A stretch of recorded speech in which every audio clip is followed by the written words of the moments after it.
Yeba pangono ndi mwezi ngongoli ya mwezi uja ndidafika kuno kondedwa ngongole iyi ndi bweza koma mwa kuidutsa patali kwa yaitali ndiye nthawi yanga ndiyochepa yoti ndime pano ndifotokoze choncho sikhala ndi detail chifukwa cha nthawi. Komabe ine odziwa kuti nthawi zina zimene ndikungolankhula nyumba ngati muno tikucheza anthu nkumatumiza ndiye sindifuna kufotokoza chinthu mwachidule tsopano chifukwa munthu kwinapo akumakafuna kumvesesa inu mukumakhala kuti mwandimva chifukwa takambirana muno nyumba koma tikukambiranazi mumapezeka kuti mwatumiza mwina mwatumiza gawo lakuti nakambirana musanajambule ndiye mumangotenga pena nkutumiza ndi anthu aja kumene kuja akumakakhala tsono ndi mafunso mapeto wake inu mulapitsani chifukwa anthu akutenga zinthu zimene zili zosagwirika zakuti ine sindinafotokoze ngati phunziro mwina ndinangochitchula ndiye ndimaona ngati ndi bwino kuti zimene tinaphunzitsa kale koma tikungodutsa tiyambirenso kawiri. Amen. Koma kupatula pamenepo ndi bwino kuti tsopano tizikhala ndi mafunso chifukwa munthu une pa zaka izi zimene ndakhala ndi kuchipembedzo cha Satana ndine odzadza ndi information ya Satana kuchitira mpingo wa Mulungu. Ndiye ndikanalongosola china ndimapezeka kuti ndatengaso china kuyikirira ngati chongokhutitsira pa chimene ndikutanicho koma chimene ndachitenga chija sopano inu mumafuna jenkha kufuna mumveseche mveka ndiye kuti kuli mulungu wa mafano ndiye kuli God of colors muni wake wa mikanda ndiye kuti kupitiriza inu mati akanatiusa za mikanda waiona kandi meneyo kati sikumveka isi ndiye kufotokoza mwachidule ndikumakupewa kupangira kuti anzathu amene amakhala kuti kunoko kulibe adzimva zinthu zogwirika. Amen. Ndiye chimene ndichifotokoze pano sindichifotokoza mwachidule koma kuti ndichilekezera pa njira kuti tsiku lina ndizachimaliza. Amen. Sikumveka nkhani tili nayo pano ndi funso limene ndabwina lidafunsidwa kuti ayi simunatilongosolere bwino za zolukaluka kumutu zomanga zozina zopakapaka zozola munangotidutsa ndiye timafuna titata kumvesesa nkhani nalichoncho okondedwa kumvesesa kwa nkhani imeneyi ndikosausa kwambiri komabe tiyambe kuphunzira koma ndanena kuti chinthuchi ndichidulira pa njira posachedwa chifukwa ndili ndi 30 minutes yokha yoti ndifotokoze. Amen. Choyamba tili ndi mulungu kuchipembedzo cha Satana amene ndi mwini wake wa zodzoladzola eni akewo amamutcha kuti King of Cosmetics dzina lake amatchedwa Dome Dama mfumu yaikulu kwambiri yolamulira zigawo 36. Dome Dama ndikalonga payekha koma iyeyi ndi mfumu ya zopakapaka mfumu ya zozolazola mfumu ya zomangamanga mfumu ya zomayimwa ndi mfumu mwini wake wa mapilisi owonjezera mphamvu akambozipinda mwini wake ndi kingi amatchedwa Dome Dama. Kodi mukundimva nyamata? Mulipompo tamvera chiwanda chimenechi kalonga ameneyi akamamwera amaoneka ndi nkhope ya chizimayo yokongola koma pomwe chakhala chimamveka fungo la magazi ndipo chimauka magazi chikamayenda do mundimve tsiku lina munkaenda pa njira munaona madontho amagazi akuchoka thengo ili kupita thengo kungofuna kutionetsa mtaalamu anyamata amene mumayenda usiku chifukwa tometama nayenso ndikalonga amene amaoneka kwambiriso cha usiku. Madiraiva mungandivomere amene mumayenda usiku mukamayendesa galimoto mumafika pena nokathupi kugwidwa cha sembe mantha. Tometama amakhala mchigawo chiti chimenechi ndi wamkulu. Tometama amatha kunyamula galimoto kuiponyera kunjira. Tometama ndi waukali kwambiri safuna kumuonerera ndi ndani wa nyenyezi zakhanda zikamati nyenyezi za matufiri zija zikuoneka paso amene mukuyendesa galimoto fili koloko ali ndikutengera kongo inkankhaka ndi basi ndi waukali amachedwa Tometama amene ndiye mfumu ya zopakapaka. Ameni pia. Kodi sikumveka simene simakosana. Iyeyi ndi amene m'Baibulo amamutcha kuti dama. Kodi mukulidziwa dama? Mchingerezi akati dama amatanthauza kuti sexual signs. Ndiyo limachedwa cha simunanga. Dama ndi sexual cha signs. Zizindikiro za chigololo ndi zimene zimachedwa cha si chigololocho koma zizindikiro za cha ndiye zizindikiro za chigololozo ndi zimene zimachedwa Tometama sexual signs. Kodi mukundimva?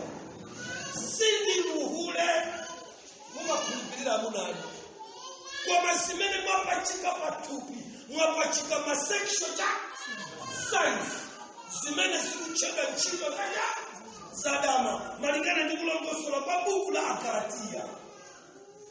Ntchito zake za thupi ndizo dama chakuti.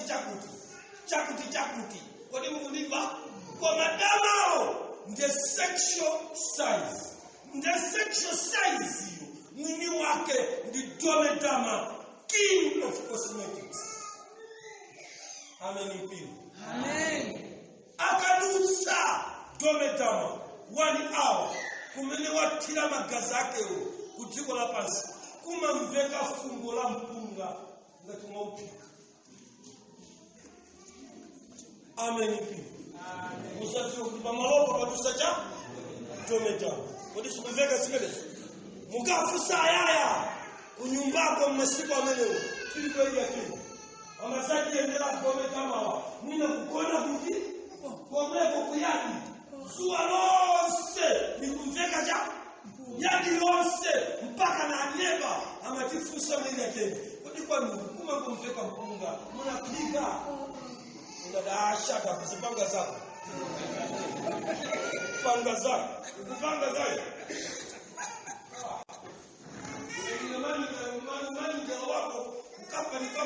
zipanga zako madam musema mpele zawa azitisokoneza azipanga zako wapika mpika kumuna wakalipira wadusa kutiko zina lake jinda Tometama amena mwabela ni sexual signs. Ndiyo na sexual signs pa mpingo ndioletsedwa. Amen. Jelife chifukwa chake mpingo uno Seventh-day Adventist kulikonse kumeneti tikuyenera kukana Tometama ma sexual signs. Iweso ngati Mkristo paweka uyenera kutuluka mu charity cha Tometama cha sexual signs. Kodi mukundimva? The sexual signs imaenda ndicha ndizizindikiro zimene Satani anapanga zimene azimai mumazipakapaka. Tambera sexual signs ameneyi timampesa kuyambira pa Exodus chapter number 33 tentuwerengeni kuyambira verse number 3 mpaka verse number 36 ngati timupesa na tentuwerengeni sexual signs.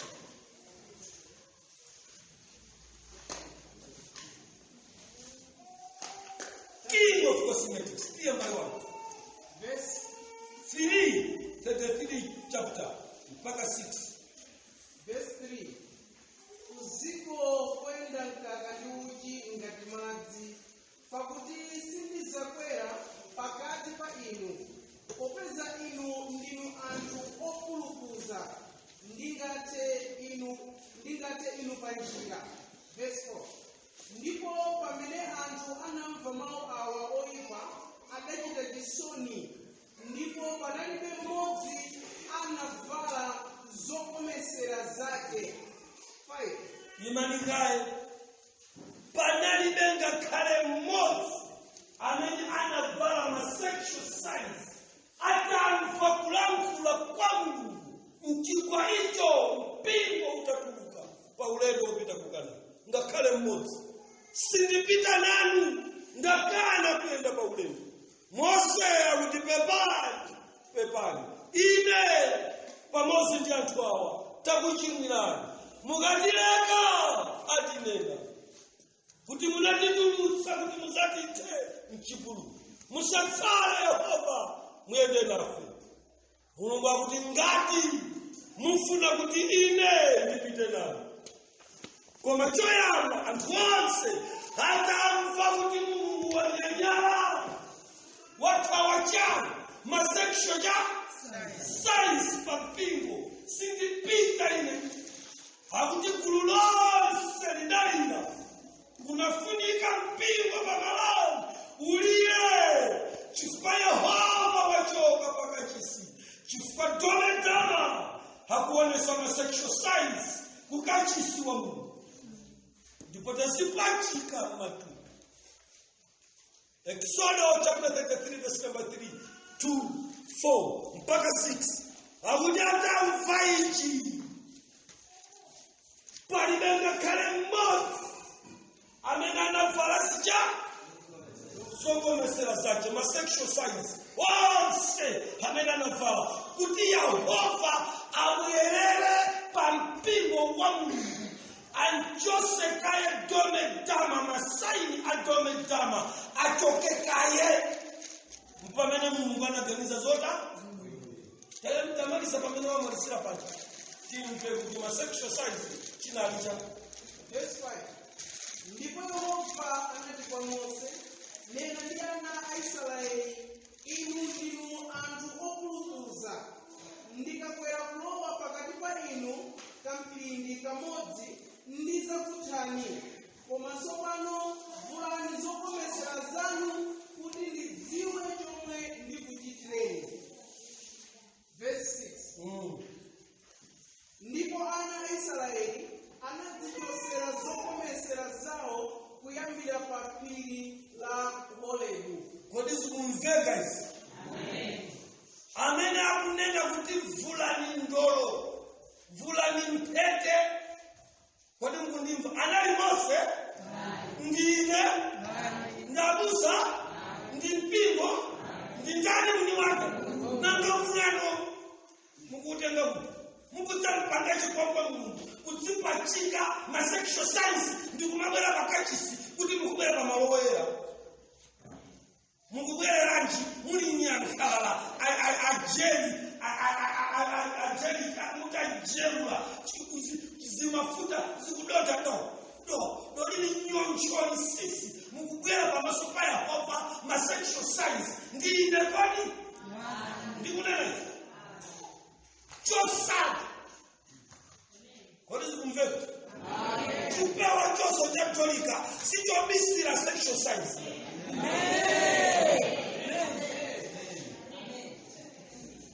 Ukanzinamiza kuluka waiti ahedi tikoni achisimai muliku ndikupasi nchiko chali chichino chikadakhala changa azimai nonse ikanali nisiloverabati. Amen. Nisimfula sipewa fight. Amen. Wasabisa sexual signs ukipewa Katolika. Akutifula ndikufuna kupita pakati pako. Amen. Koma mukapanda kufula ndikutalini awononga Mulungu musayesa zikhala choncho. Chikirisitu ndi mtima kakabudula mchanisa kakabudula akuti chikirisitu ndi mtima zili mpaka mpaka mbele msimetredi za piki za yero za damala za fika mpaka mbele msimeshi akuti chikirisi tunija hao nongatu ni sexual science ama mbele ndinda tometama king of cosmetics maida bambo kani mene ndio zama kama sio ndio upya kwa basi amen mpingo amen mpingo amen nisikuveka simenes amen nditometama tambera sexual science mtani ama mbele ndika validwe kukavalidwe kuli sexual science kuli dama kuzofala zometi mavazi amen chofala kama mchofala mama taukala dama sexual science ndio nimesema ndio bitakwatela la kitenje changa ndakula ndio bitakutaka ndisoke ndimva tela la kuchira kumungu sauti ndiyese ni chuno mwachuo na chuno changa chilibwaji asate 6 ndiye mchibweze pang'ono chikalesa ke 4 nimesema west ilibwa ilitamangira nene ili chama 40 muibweze ikalesa ke 7 nimesema mimi po yes alikutalika kutoka mchuno kufika mbondo akutai na ngasinditela ndio akuyeza dawa ndi waule mutela ndi mchawa ngoku mangoji ama tuwa tofala za chitaka zikuveka ndio boyeza akushia certificate cha basi inoaya chigweze chikangopika kwa bondo chayamba kupitirira bondo chayamba kukhala sexual science kwa hiyo zikuveka sipenzi bondo litapantunda basi pale makuonekera kuchagua bisika kwa piu kucha basi piu kufirira yakuma kala kati mwa dress kucha kwa makuta kwa makuone walile bati sexual science kutokana kucha kutafuata mainda mambo Mose akushika kula mfudi ba nyingi wake unaitoa usikita nduchoka chibono kupita noka kazi kudiani njoka zako singama ende nituone mariseche nyendo hii batunda ndio muri ndinda ndakana chisawa chimenecho mutiza panga ko marali makono America ni wewe ya mioyo British wewe ya mioyo China wewe ya mioyo zote sana imesindiza panga nao zile kwa hiyo mbega Mungu fala plans pamene mukubwera kuchalichi amen mukufala branch pamene mukubwera kuchalichi tadikira ndikuze na mainda mambo idulile pamene pang'ono kama ndikupaseni ngombo uwaini amen chaka chimenecho panali pa 3 sinima liwala ngakali date 27 February kumudzi kwake kuzomba mango anali atatu kama mitengo ina ikulu yapa munsi mamba makoloma amasalira kunyamba kwa mbili mamba kupita kokana ukati kumuti kwatu maba kuno kumwera mundivomera sana kumwera kuli zinyama zina zimene ndi anzache abili mafe zimacheka kuti kalilombe mwachiziwe chima kulirapo kusiyana ndicha ndibili mafe kodi mukundimva makosa tambera siku limenelo ndaweruka kuchoka kucha kusukulu ndafika ndinaunguza ndaliona mango lili patali kwambiri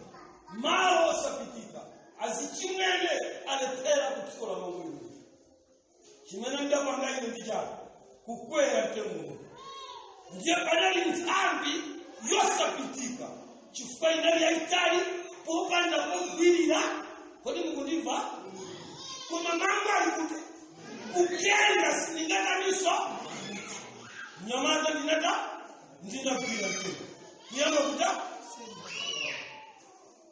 kalilombe wandiona kuti ndili nthambi iti yomweyo chimene panga kalilombe ndikubisala kuseli kwacha mtengo atasinja kala sina muone kalilombe ndikupita kukadya kumambo otsalira basoko kondewa mango kupita kokata bwino kalilombe wabisala kusali kwa mtengo hakukwendeka nipobwelera ndinapobwelera kwe mpaka nakaka nakafika nyamaka nayamba kwakeja mango kwa alamela zichimwene mwitwari mtugaine mango kweleko ina handa peradeka sininaponyeso mango hivi ndatukana azichimwene ata achokapo mwana watimanaja mango ndinakalira mango kayanalimo 667 kuwadi ya useo otsalawa ngalongeza cha matuma osaponya diera wobatwena ngata angadi okondekwa zinthu za mchimo munthu akanganazo cha diera umafuna udiye weka nthawi ya kumapeto waso nthambi ngaperayo ndi nthambi yosapitika mwina muli nthambi imeneyo mwakwera kumeneko mukuziona kuti nyonzi ludolo anzani sandakaniko koma kumango ata mufuna kuta kambera ndinatembenuka sopano ndiyambe kuta kusika ndinakonda nthambi iyi kugwira iyi sopano ndikawerame kuti nditembenuke ndiyambe kuta kwekwerera kuti ndikafika pamene panamerera cha mtembopa kalilombe wachoka kuseri kwa nthambi imeneyi waima pano mmene ndinakichonchi maso ndi kalilombe akulu ndinabwerera ndikugwira nthambi ndikuyipukusa kalilombe sasa choka akungoponya stepe imosi kupita kumene ndinalikiza opandekwa palibe chimene chimugweze satana kuti achitenani kuuchimo stepe akuponda imosimosi kapena imfa ikuponda stepe imosimosi kukulandolani kunthambi yosapitika imene anthu adalephera lero mumazitchangi ludolo chifukwa mulipera pake kalilombe kupita kuti siku limenelo sinimaliwala linali tsiku lopeteka kwake panalibe kuchitira mwina koma kuyamba kulira amayo ndikufaine kuno tamverano kodema ndimati ndikapita kukaponda nthambi iyi kusayiponda wa kuti ndirumpe anthu sopanayamba kuta kufika amuona kalilombe patali potero koma pangapa palibe chimene ngapanga watu wakungondiyang'ana koma ndisakuta wakandenda iwayo ndiwe dolero mmene kupita kuchimo koma tupalina kupulumusa amene aza kupulumuse ndiwawanerera amenewa mpaka kukwizi nasitropia moyo wako akasanga ndisupekiteta ndiwawanerera palibe chimene adzapange pa tsiku la imfa palibe chopanga gulu linali marapi koma ndali anthu oonere musapusisidwe ndi anthu oonere hakungondiyang'ana zavuta anatuluka bambo wangu ali ndi moyo sana anati kufika ndikuyanga nosayamba kuta kulira chifukwa cha jambo limene amalipeza ndila kuti mwanayi alumpha kugwera pacha pansi ndipo njira imenenso ine ndinali nayo kusiyana ndi kukumana ndi kalilombe koma kuta ndi aliyense amandiona ndikupanga practice munthawi kuyesa kuti ndiwoloke kuti nditani ndirumpe aliyense akudziwa kuti kungolumpha amene ndimalipa masiku odandausa. Koma kumudzi kwathu kwanyu mudzi wonse wako mudzi kwathu masiku azaka za mai wanga amai yanga ine anali wotamika mumbiri ya anthu oyika jando. Mai wanga anali mmodzi mwa anthu amene amapita nawo kusimba za jando. Anali msumari wodalirika ngakhale kukalowa njoka kwathu kumakonda kulowa njoka nkumyala komanso ang'asi samataba waliti asibamba atakuithawa nyumba nkukaita na ambaye adzaka. Ndiye palisipa bambo wanga ndani ya matanzanga pasipa akumbukira za mai yanga koma mai yake pamaopa palipo. Anathamanga kukafika kudalo kumene mai wanga amachapa hakudiziri kumene kumene akufa kuli kaliloni. Amayi anathamanga kufika pamene padapeza chinani chindi chodzaonerera ndikulu wapaneka limene likuonerera musapuse ndi masapota adzakusiya linoka. Pitani kwa Yesu nethandizo lako. Asakupusiseni ndiwoonerera mene sasa khala nawo hapo kungotulukira polisi pa ngatine ndimwana grandi kilimawa matama kupambira matama inuyo kungotera polisi nosenu pecha mutawa mundisiyana ndiwoonerera pakuti ndikamachita izi kumamula izi ndikusidalira ndekha sindikudalira inuyo. Kodi sikumveka izi ndiwoonerera mungakalowe mawauna mungakalowe pasomba ola kukapereka mkaiwa buzi zatumira mene minu mutachafu uoba.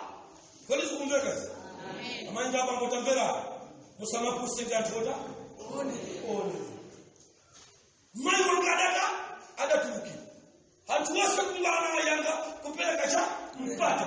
Amayi anabwera ndikundiyang'ana ndili mu mtengo ine mtengo waona mai ndinaonjezera kukuwa.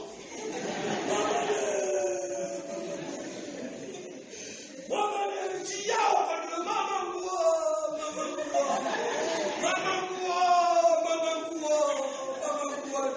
Ndio mai kufaini wapalewa kuna likutaya nango walewa pata ni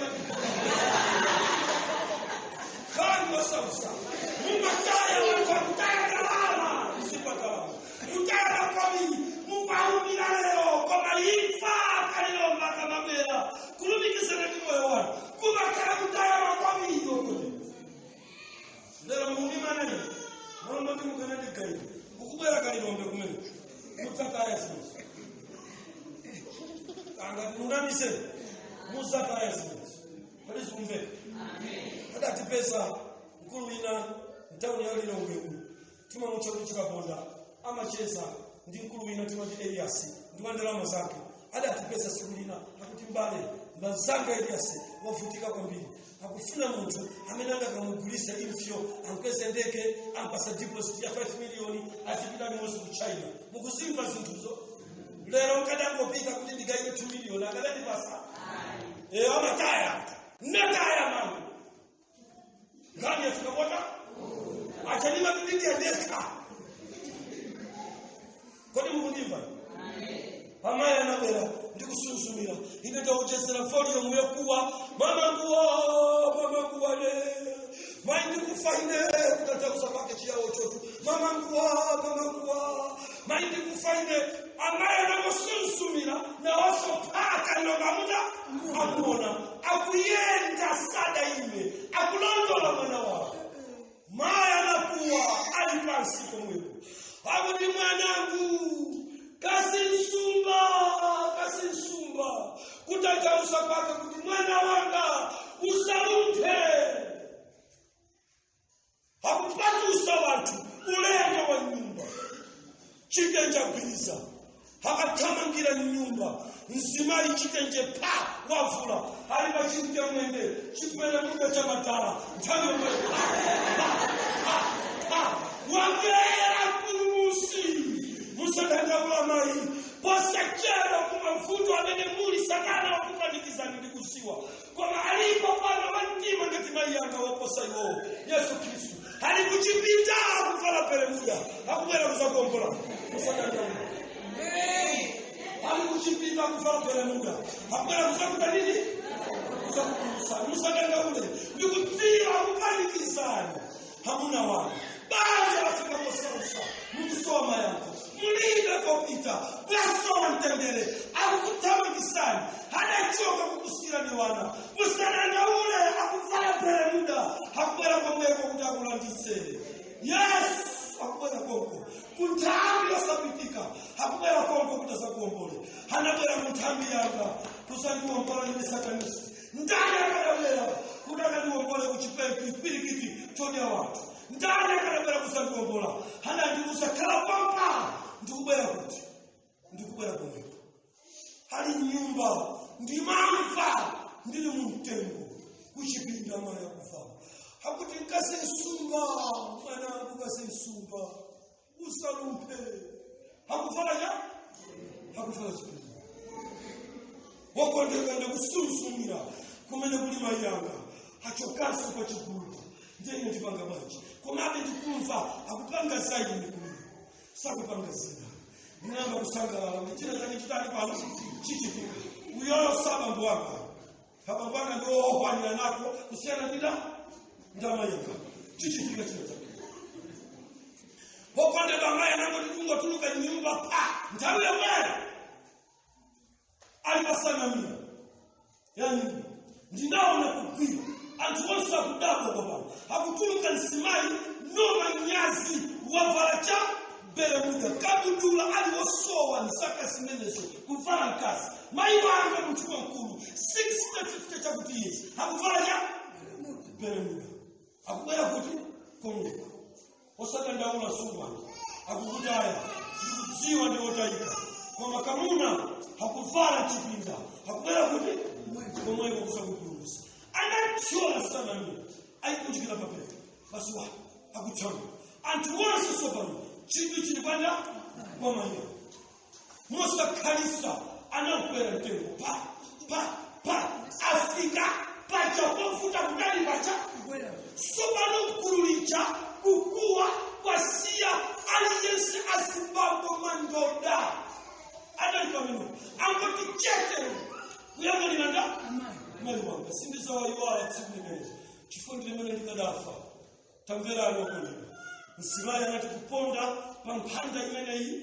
Anapana mtembo. Ndikupana pamene kwa soda wisa kwa mbili. Anaipana ntambi.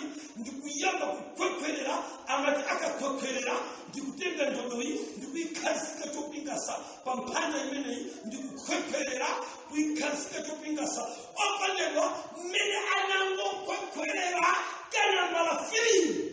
Ndayamba kuchia mtembo. Maya wangu. Ndikuziwa kubasi kakani. Ndapurumuka. Ndikumuza kalilombe. Umanama iwe.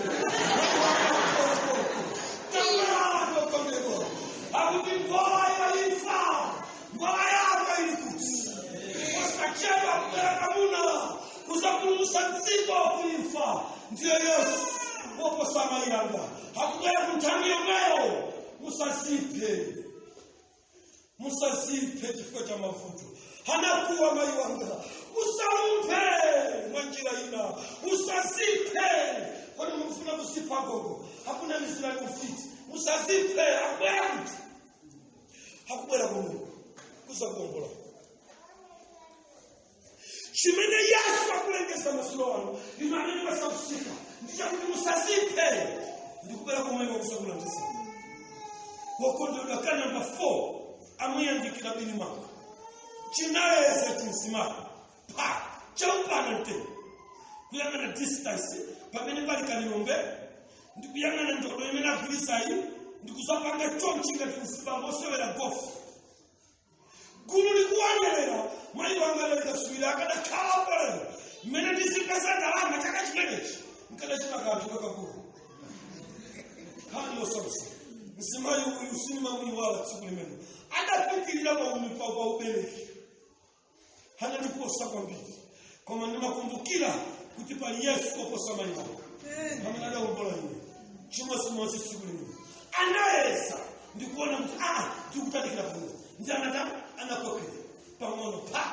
natuwa kuti pano ndikaponya sindita kodi sikumve anapana pantete popanda ngakale nthambi analolela kutaya moyo wao kodi mukundimva chifukwa chata ndimaona chithunzi cha Yesu mufanizo limene amene analolela kutaya cha chifukwa chata chai kodi mukundimva mwailapa tambera anakwira ndodo ndikuyamba kuyesa ngati nyamata osewera cha gofu anayesa wani ina ndikupenda kuzayeza 2 ndamva mama mwe usamapedeseke mmene musamata sisa mafufu yesu akamera ndi chipulumutso mafufu ayi mumpomonyeza chifukwa mufuna kugwira cha ndiyena nesona kuti chete kumvera amaitaba ngati mukufuna kupulumuka muzimvera ma instructions awapulumutsa makani woma tikuti kubera kuchalichi muzibera mutavala ino makani ayi basi kangotele kongo namba basi ngati mvuto tizimvera ma instructions awapulumutsa kodi sikumvekezi kano chikisamantha uko ndipo mai wanga ndagwira ndodo ndikupukusa kachiwiri kachitatu ndinamuona kuchalira gulu lonse la misitatu mtenga mitochi masimbola mbala yasonkhana kudzaonerera ngozi kuchitika pakamudzi wokondeka anapukusa ndodo ndikumenya kamodzi ndi kamodzi sadaponye Yesu sadaponye kana ndikamutsika mweya kwa mamuna wantanda kama nananyemuka ndikupita wantanda kamodzi sadaponye kama nadapapura ngola ya ifa kamodzi sadaponye mpaka na ingine nikulalikila leo kamodzi sadaponye Yesu Kano samsa ndikakumbukira mmene timanyera anthu kukuwala nsembe aziteke kamosi sadaponye Yesu kamosi sadaponye Yesu kamosi Yesu sadaponye mpaka leo ndili pano kamosi sadaponye mamuna mene hadapera kamosi antanda hadapukusa mai mmenya mtiti mwakaliombe kamosi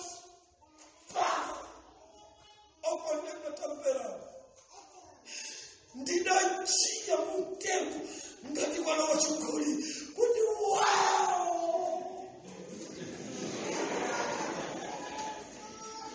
kutomte mayo saiwalika hadamenyaja kamutsi kalonde pansipi kodi chandibweresa ine kumboni mwene mucha tikunena zakavala amen tikunena zakavala chifukwa chani amai adapita mnyumba mukavala kaichika kugula anakavalira adadziwa kuti pamene ndilipa ndikakakhala mwamba pasi palinda pasi pano kuti sikumveka pamene mukupulumutsa ena mwavala bwanji pamene mukupita kokapulumutsa ena pamene mwakakisa pamene mukupita kukalalikira kaya mmati kumachani kumeneko kali kuomba ndiyeya kaya mmati kumamiti apu kaya mmati kumachani kumaefoti ku Jesus way mwavala bwanji pamene mukufuna kupulumutsa amayi angadadziwa kuti inde ngakale ndikufuna kupulumutsa mwana wanga koma ndisamalecha kavalidwe kodi sikumveka sinezi maindaba pa ulendo wa Chikristo pamene tikupita kokapulumutsa ena tavala bwanji amene tikudziwa kuti sitinavala bwino pamene tikapulumutsa nthawi ino ndi yabwino tetita tivale bwino chifukwa chani adaopa choncha amayi anga malo anthu moyang'ana kalilombe asiyang'ana iwo kodi sikumveka tita ndivalecha inu kuonani mmene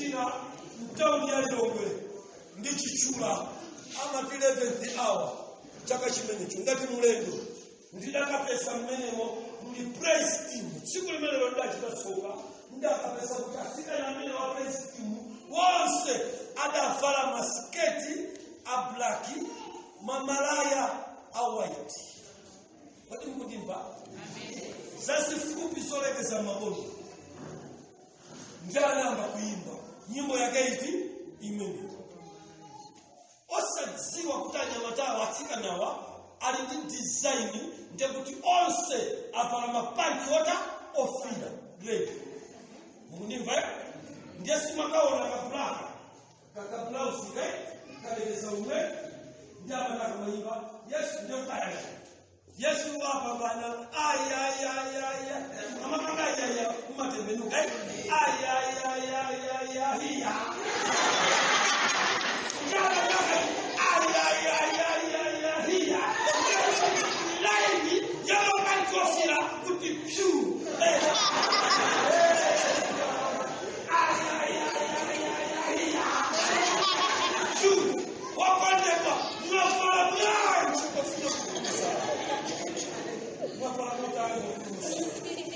amayanganadziwa ndingakani kufuna kupulumutsa mwana koma kafanidwe kanga kalibwa maenda mambo ndikulekezerani pamenepa imene ndi part 1 ya Tometama mpaka tsiku lina Mulungu akudaliseni amen.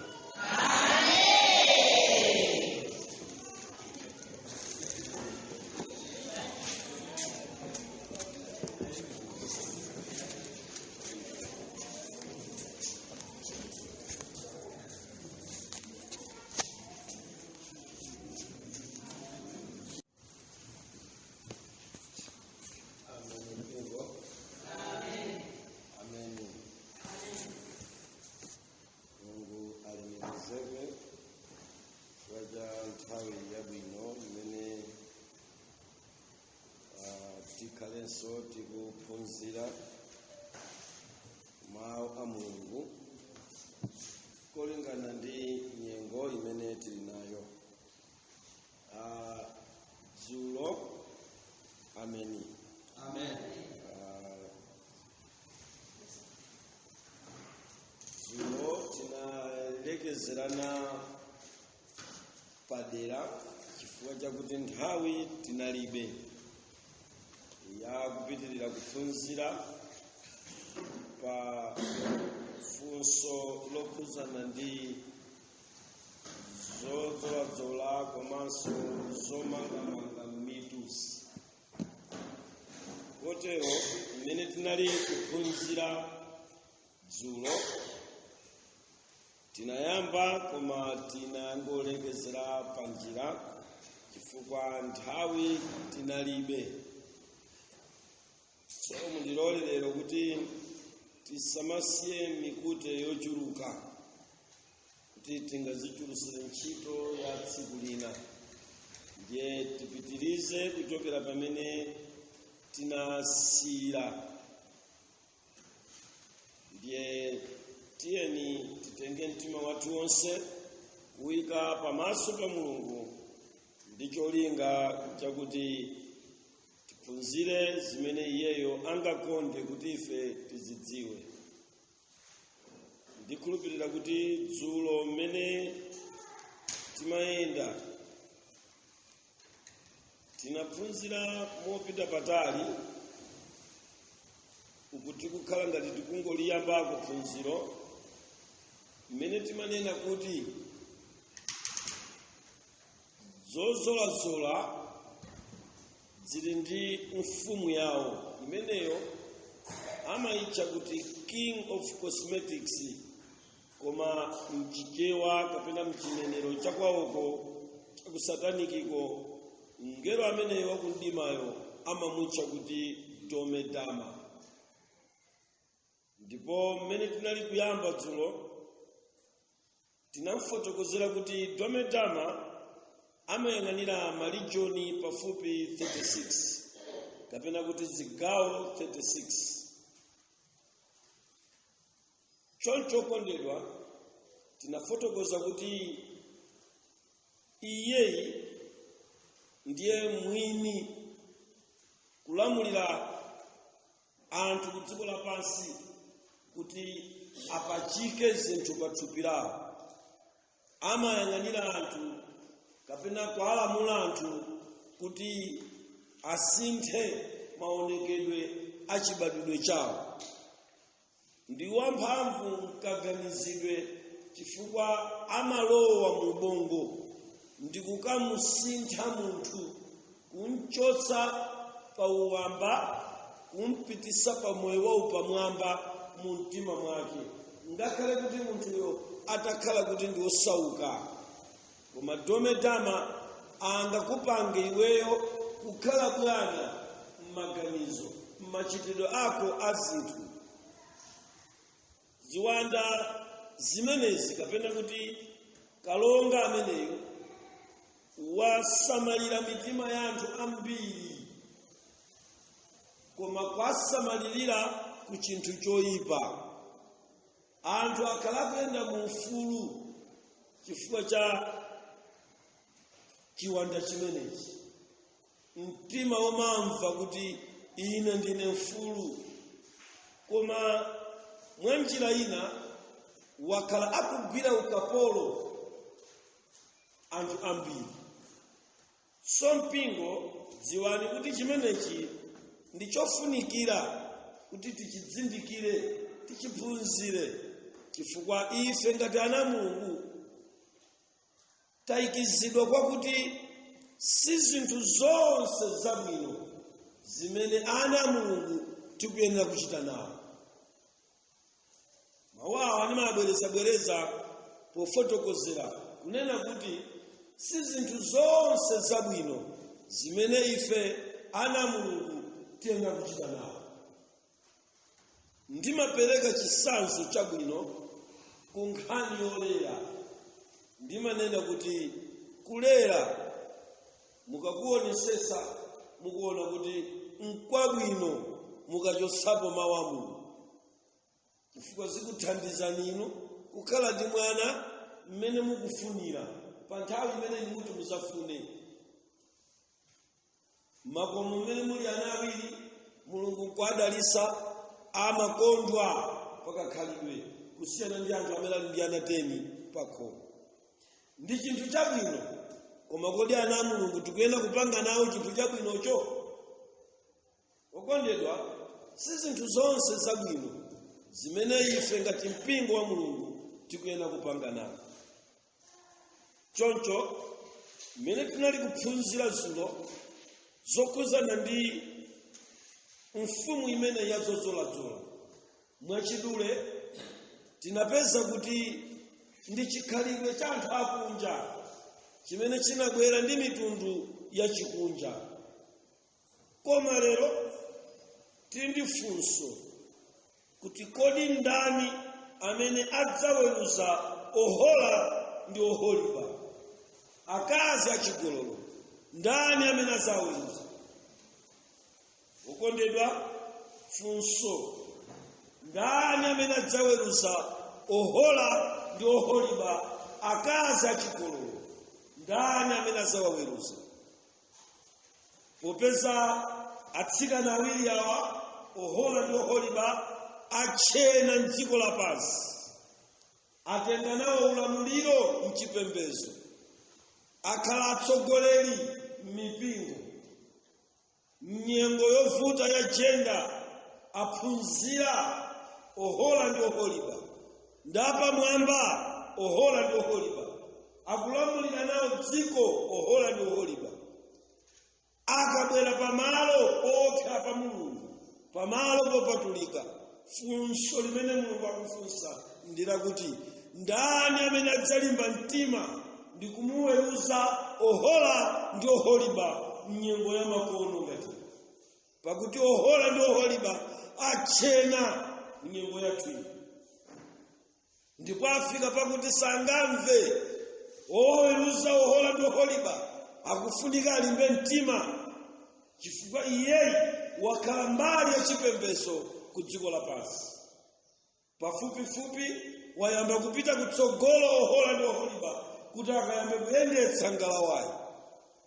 ngakhale boma lamutsogoza ohola ndi oholipa. United Nations yamutsogoza ohola ndi oholipa. Malawi yamuyika patsogolo ohola ndi oholipa. Zafika povuta kuti ngakhale mwana wa mamuna sakuyesedwa ngati kanthu, kutsogolo kukupita ohola ndi oholipa. Mwana wa mamuna akufunika kukhala ndi mapointi 15 kuti apite ku university, akhale ndi mapointi 12 kuti apite ku university. Koma ohola ndi oholipa akungosoweka mapointi 36 okha kuti apite ku university. Amupheketsera njira zake za ohola ndi oholipa zapita pansi. Wokondedwa, mchani chimene chikuchitika m'dziko. Ohola ndi oholipa wapasidwa mwayi wa maphunziro. Wabwera mabungwe akunena kuti na ohola ndi oholipa akhale ulere pa sukulu, mnyamata akalipira. Hani osausa okondedwa. Titani funso lakuti amene adzaweruza ohola ndi oholipa ndi ndani? Pakuti kumbukirani nthawi ija mene adayamba kuvala tirauza pa Malawi, anyamata mavenda adayesa kumgenda, koma dziko lidaukira adanena kuti si choncho ayi. Adamteteza ohola ndi oholipa mpaka ntchafu inayamba kuoneka m'masitiriti a Malawi. Mchombo unayamba kukhala poyera wa ohola ndi oholipa. Anapeza masapota akulu ohola ndi oholipa pa Malawi. Sadavomere anyamata ananjomba ntamu masovala ndiwo unjika zinthu. Adayesa kukuwa hule sudavale mchombo panja, koma boma lidatusa polisi ndi kumuchinga ohola ndi oholipa. Lero tayiona panti kuyenda waya pansewu wa dziko la Malawi limene inu Amalawi mukuti ndi dziko lopemphera. Ohola ndi oholipa ndani amene azamuweruza ohola ndi oholipa? Wakanika pa Malawi. Tsopano tikulowa mchaka cha namba 18. Ohola ndi oholipa adatenga malo pa dziko la Malawi. Ankagogoda pang'ono ngati kuti sithera pompo. Ndinayamba kukamuona ohola ndi oholipa akugogoda muziseko za chipembedzo maka kuma Pentekosto. Anayamba kulowa ohola ndi oholipa kulephera maapostolo kuti akamuweruze. Akubwera ndi tirauza yothina waya kudzakhala pa mpando. Ndani amene adzaweruza ohola ndi oholipa?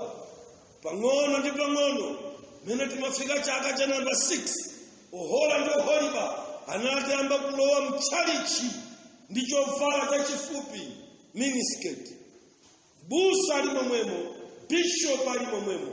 Funso ndila kuti ndani amene adzaweruza ohola ndi oholipa? Pakuti ngakhale otsogolera mpingo wagwira ukapolo ohola ndi oholipa. Pang'ono ndi pang'ono chidakhala chipembedzo cha anthu osavala. Satana adakazikika pakachisi. Okondedwa, tikanena nkhani yazotsolatsolo, nkhani yazomangamanga, nkhani yazovalapala, mulungu wawo ndi Domedama amene ndi mfumu yazopakapaka. Okondedwa, tamverani. Sichodabwisa kuchiona chinthu ichi chili kutenga malo mchipembedzo. Amayi ndi abambo, mmawa uno masana wano funso langa ndila kuti kodi tilimbe mtima ndani amene azapitikisa ohola ndi oholipa pakuti wakhala kukachisi koma sadavala. Mabusa ali pomwepo, otsogolera ali pomwepo. Funso ndibwereze, ndani amene adzaweruza ohola ndi oholipa? Pakuti iye ndi wamkulu muzochitika, watenga mphamvu ohola ndi oholipa. Kumbukirani okondedwa kuti ohola ndi oholipa wavuta ngakhale pa Malawi. Ndani amuweruze? Azibambo ali pa ukapolo. Minena pano azibambo wena ali mmakoti kuyimbidwa milandu. Kuti chani? Anachita mosafunika nyumba, anakawanenera. Ohola ndi oholipa watenga malo. Funso ndila kuti ndani amene adzaweruza ohola ndi oholiba. Okondedwa, tiwerenge malemba kuchoka ku buku la Ezekiel chapter number 23. Tuwerenge verse number 36 mpaka verse yake ya number 38. Ezekiel 23 verse 36. Ndipo Yehova anati kwa ine, obadwa ndi munthu iwe, kodi uzaweruza ohola ndi oholiba? Mwafotokozera awafotokozere solo zonyansa zawo. Verse 37. Pakuti anachita chigololo ndi m'manja mwawo muli mwazi. Amen. Imani kaye mbale wangu mupitiriza ndiyamuyambirenso kuwerenga verse lomwe. Verse 37. Pakuti anachita chigololo ndi m'manja mwawo muli mwazi. Verse 36. Verse 36. Ndipo Yehova anati kwa ine, obadwa ndi munthu iwe, kodi uzaweruza ohola ndi oholiba? Amen mpingo. Linali funso limene lakuti kodi obadwa ndi munthu, akunena kwa Ezekiel, kodi udzakwanisa kuweruza ohola ndi oholiba? Verse 37. Verse 37. Pakuti anachita chigololo ndi m'manja mwawo muli mwazi. Bible likuti ohola ndi oholiba anachita chigololo, komanso m'manja mwa ohola ndi oholiba muli magazi. Okondedwa, musaiwale kuti mayina akutipatsa panowa onsewa ni mayina a azimayi, koma akuyimiranso mizinda iwiri. Okondedwa, Bible likungofuna kutionetsa ndi kutipasa mafunso pa nkhani mafunsayo. Kuti kodi mkazi amange tsitsi, kodi mkazi asipente, kodi mkazi avale bwanji? Ine ndikuyesa kufotokozera nkhani iyi ndiyokula, nkhani iyi ndiyoopsa, koma tamverani chidandaulo chikupezeka m'buku la Ezekiel. Akutipasa akazi adamawo awiri, ohola ndi oholiba, koma akuyamba ndi funso, ndani amene adzaweruza ohola ndi oholiba? Tiye mbale wanga. Ndipo anachita chigololo ndi mafano awo. Pano pali nkhani mavuto amene amapezeka ku department ya azimayi kuzozolazola ku dziko lapansi, ngakhale azibambo nawonso atengerako chikhalidwe chimenechi. Koma mumve pano, munthu akalowa mu system ya dziko lapansi ya unyado wa dziko imene Dometama, king of cosmetics, amayibweresa, tamvera, pamakhala pakuchitika chipembedzo pakati pa munthu amene akulowa mu style ya umoyo wodzichenetsa, umoyo wodzikongoletsa, kamoyo ka ohola ndi oholiba. Tamvera, pamakhala pakuchitika chipembedzo pakati pa iwe ukaganiza zoti tsopano ndiyambe kulowa m'masaluni, ndiyambe kulowa mu zinthu zapamwamba za dziko lapansi, zimene tidzole, zimene timange, zimene timwe, ngati zotithandizira kunenepa, kapena kutiondetsa, kapena zimene timwe kuti zithandize chiwalo china chake kuti chikhale mu style imene tikufuna ifeyo. Nthawi yomweyo munthu umakhala ukupembeza mafano, chifukwa zimene zidapanga dziko lapansi kuti inu ndine tidzitenge ndi zifanizo za ku dziko lapansi. Zili ndi mphamvu zifanizozo zomutenga munthu kunchosa pa chionekedwe chimene anali nkumuyika pa chionekedwe china. Na kusintha chiwalo, kusintha maonekedwe, pamakhala kuti pakuchitika chipembedzo, chifukwa mbali ina imene yagwiriza zipangizo zoti iwe uziyuse. Mbali imeneyo ni mbali ya Satana, mwini wake ndi Dometama. Ngakhale mavumbuluso amene amatuluka kumeneko, research akafukufuku amene amadziwa kuti tikatenga chakuti kutenga chakuti munthu akadzola ayera, tikatenga chakuti kutenga chakuti munthu akadzola afira. Amene amapanga research limenelo, amene amavumbulutsira zimenezo kuti mukakatenga mwala wakuti ndi mtengo wakuti upanga zawo. Umvumbulutsi wa zimenezo ndi Dometama, God of cosmetics, kapena kuti king of cosmetics. Amen. Chifukwa chache Ezekiel akutiuza sopano kankhani kokuzana ndi kupembeza mafano. Ndiye tabwereza mbale wanga vesilo kuti munthu athe kulimva bwino. Ezekiel 23 verse 37.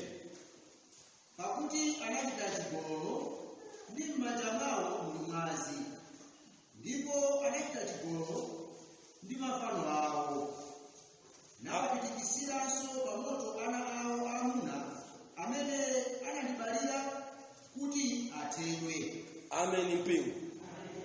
Pali kasakaniza wazochitika pamene munthu ukangolowa mu system ya kudziko lapansi, ukangojoina chipembedzo cha Dometama, zinthu ziwiri zimayamba kuchitika mkati mwako. Anthu amene tajoina chipembedzo chimenechi timakhala kuti automatic chipembedzo cha maleredwe cha Mulungu Moleki nthawi yomweyo chimakhala kuti chikulowa, chifukwa munthu wa unyado safuna pakala zomulemetsa zambiri.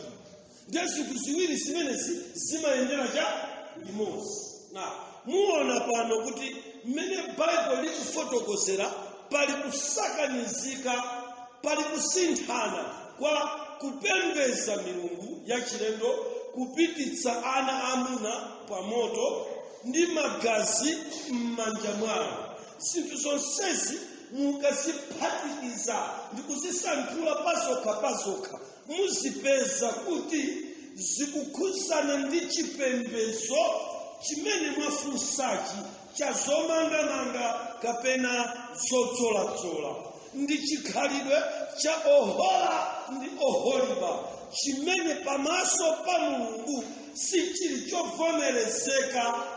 Ndi zabwino kwa anthu osapemphera, akunja, amowa, ndi zoyenera, chifukwa iwowo Mulungu wawo ndi Satana pansi pa ziwanda ngati achina Dometama. Zilibe vuto, koma zili ndi mavuto akulu ngati iweyo udasankha kutumikira Yehova na uitana Yesu kuti akakhale mbuye ndi mpulumutsi wa moyo wako.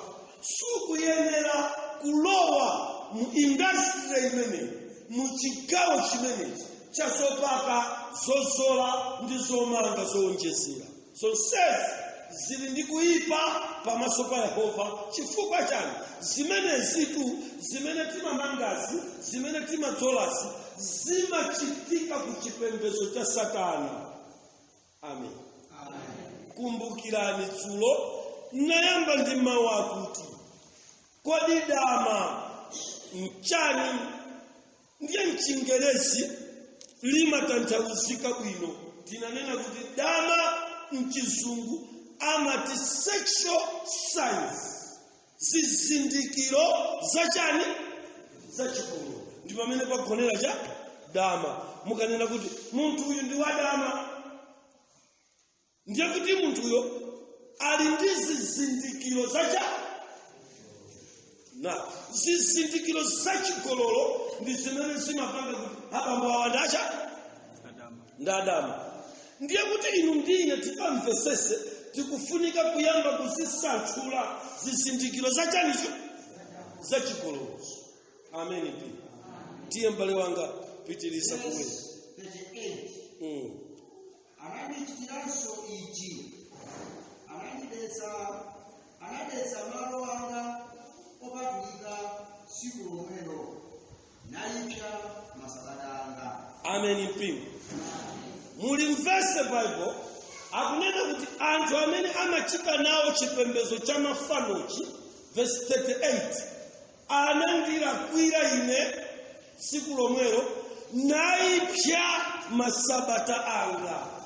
Pamene papamveke munthu atakusunga sabata koma atazimangirira meshi nadzola zinthu zachimowabu zachikunja, automatic anene verse number 38 akuti waipsa cha sabata lagwa. Wokondedwa mumve pano.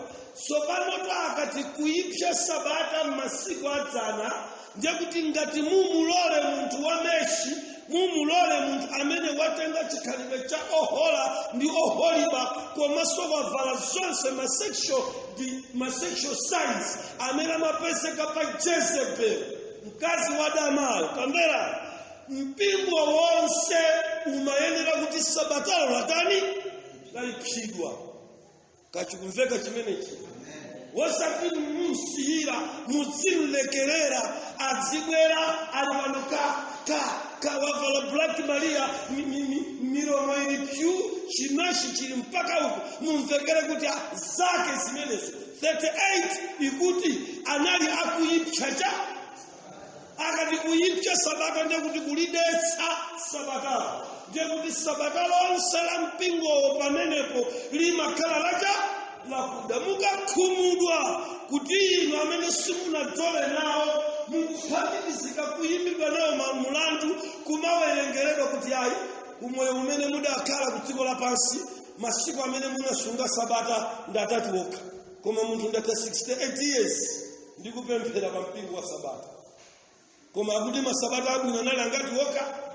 Enawa anaipsidwa ndinda ayaya mudawalekerera kuti abwere achi, munasirira kuti abwere achi. Zonse zimaipsa nawo cha zimaipsa sabata.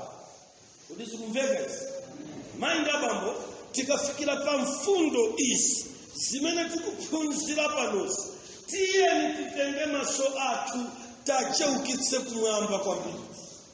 Mayi abambo, kumbukirani kunena kuti dzulo tinali kuyamba ndi kufotokoza za dama. Kodi nchani dama? Ndi zizindikiro za chikondi. Kodi sikumveka izi? Na lero pano ine ndikufunsa funso lofanana ndi limene akufunsa Ezekiel akuti ndani amene adzaweruza ohola ndi oholiba? Ndani?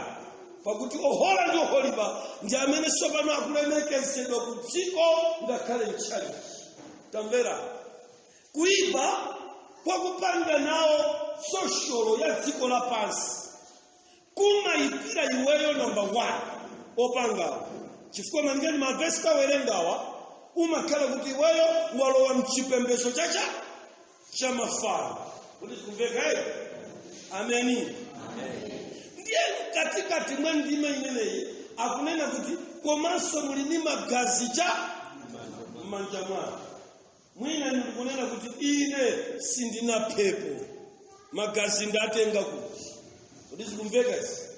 Amayi abambo, tambera mukalowa ku cosmetics, kuzodzoladzola zipangizo zimene zimayeretsamu, zimene zimakongoletsamu, kuli chemical imene imabisidwa ndi anyamata opanga zimenezi imene imatchedwa kuti konode. Konode ndi kantolatola wa mitengo yakufa, ndiyo akayiphika ndi kuyiphatikiza imapanga ufa umene umayimiridwa ngati magazi muzodzoladzola zimene anthu timadzola. Siyani za magazamu, tiyeni kutchire tikalowe mphepete mwa madzi. Tili ndi zolengedwa zimene Mulungu adalenga zotchedwa nkhono. Mukuzidziwa? Kodi zikumveka izi? Mukapeza kuti nkhono ndi chipangizo chimene chili chodalirika kwambiri pamene akupanga zinthu zodzola. Kodi zikumveka izi? Ndakayiwala kakatonika meneko ndakatola pa munthu wina ndi sopo koma ajambulapo cha nkhono ali mtauni. So tamvera Bible likuti m'manja mwanu munapezeka cha magazi. Chikutanthauza nchani pano? Mukapita ku chigawo cha zozola amayi ndi abambo, zipangizo zimene amapangira kuseliko mukapeza kuti zinthu zina za moyo zimaluza moyo, zimaukisa magazi, kuti powder amene apezeke, kuti mafuta amene watani apezeke. Kodi mukudziwa kuti mpaka pano ku China nkhumba pafupi 6 to 7 million zimaphedwa pa tsiku, koma nkhumba zimenezo mukapeza kuti 36% ya nkhumbazo amagula ndi makampani opanga zozola. Tamverani chimene verse 38 ya Ezekiel 23 ikufotokoza. Ikufotokozera kuti m'manja mwanu munapezeka cha magazi. Pa chifukwa ichi munaitya masabata anga. Na kusunga sabata mundimvese konde sikungosiya osagwira chani kokha. Chifukwa anthu ambiri tikuganiza kuti tikaphikiratu lero, taphikiratu akaunyenyatu achinango athu mawa sitiyasa cha basi takhutira kuti tasunga chani pamenepo, tasunga sabata. Koma mmene munasamba munadzola cha mafuta amene munadzolawo, kodi ndi amtunduwa zimenezo mukubwera nazo mchalichi kokasunga nazo chani? 38 verse ikunena kuti mwalipsa sabata langa chifukwa muli associated ndinu ophatikizika ku chipembedzo cha mafano cha Ohola ndi Oholiba. Mpingo ndili ndi funso, ndani amene adzaweruza Ohola ndi Oholiba? Ndani? Amen. Mpingo tamvera.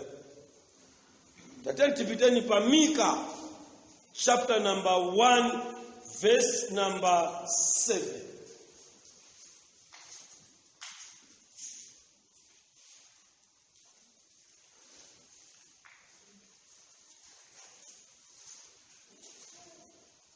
Mika chapter 1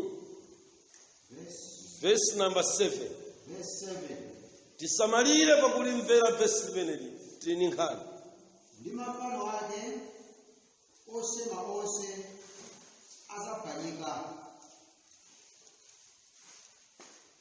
ndi mphotho zake zonse zidzatentedwa ndi moto.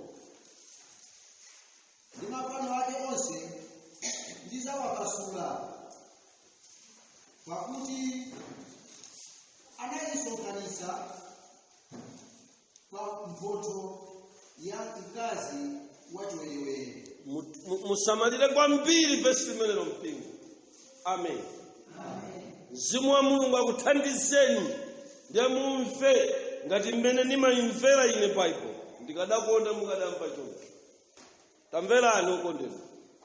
Atifotokozera ziwiri zitatu, koma verse limene lili loopsa, mawu amene ali opsa kwamenepo ndi awo. Pakuti munasonkhanitsa pa mphotho ya mkazi wadama. Ndiye ine ndimafuna kuti pano ndikufotokozereni zosonkhanitsa za mkazi wadama. Kodi zikumveka zimenezi? Zimene mkazi wadama amasonkhanitsa ndicha. Ndiye kuti panafunika ndabwerera panomu ndikhale kuti ndinapita mu nyumba ya mtsikana wina bwana, ndiye kuti ndapita pa dressing table yake ndakakokosa mitundu yonse ya perfume, mitundu yonse ya mafuta, mitundu yonse ya zozola, mastailo azipeso zonse mameshtani tunjike pano, ndiye ndiyambe kuzifotokozera zosonkhanitsa za mkazi wadama. Kodi zikumveka zimenezi? Mmene mwokondedwa ndi mmene mpingo wa Mulungu wasakazikira mmene anthu tawonongekera. Bible mawa uno, Mulungu mawa uno, Ambuye mawa uno akufuna kuti inu ndine tituluke mu chipembedzo cha ohola ndi oholiba, chipembedzo cha akazi adama. Mika kuti akazi adamawa ali ndi zimene amasonkhanitsa. Kuti zikumveka zimenezi? Na pazosonkhanitsasi ndi mmene sopano tiyambemo kupeza mameshi mwafunsa zosonkhanitsa za mkazi wacha. Koma musayiwale kuti dama, tanena kuti dama limatanthauza zizindikiro za chigololo, sexual signs. Kodi mwandimva eti? Kodi zikumveka izi? Dama ndi sexual signs, zizindikiro za chigololo. Munthu uyo simuna mpezi sadalowe pa chipinda kukavula chigololo chwayo. Kodi mwandimva eti? Koma wazipachika zizindikiro za chigololo. Ndi chimene tikuphunzira mmawa. Sexual signs zimene sizifunika kuti zipezeke. Now, amene wa ma sexual signs iwa ndi mmene mupezemo kuti muli meshi. Zikumveka? Meshi kaya ikala yopangidwa ku China, kaya ikala yopangidwa ku Japani, kaya yapangidwa ku Botswana ku Afrika kuno.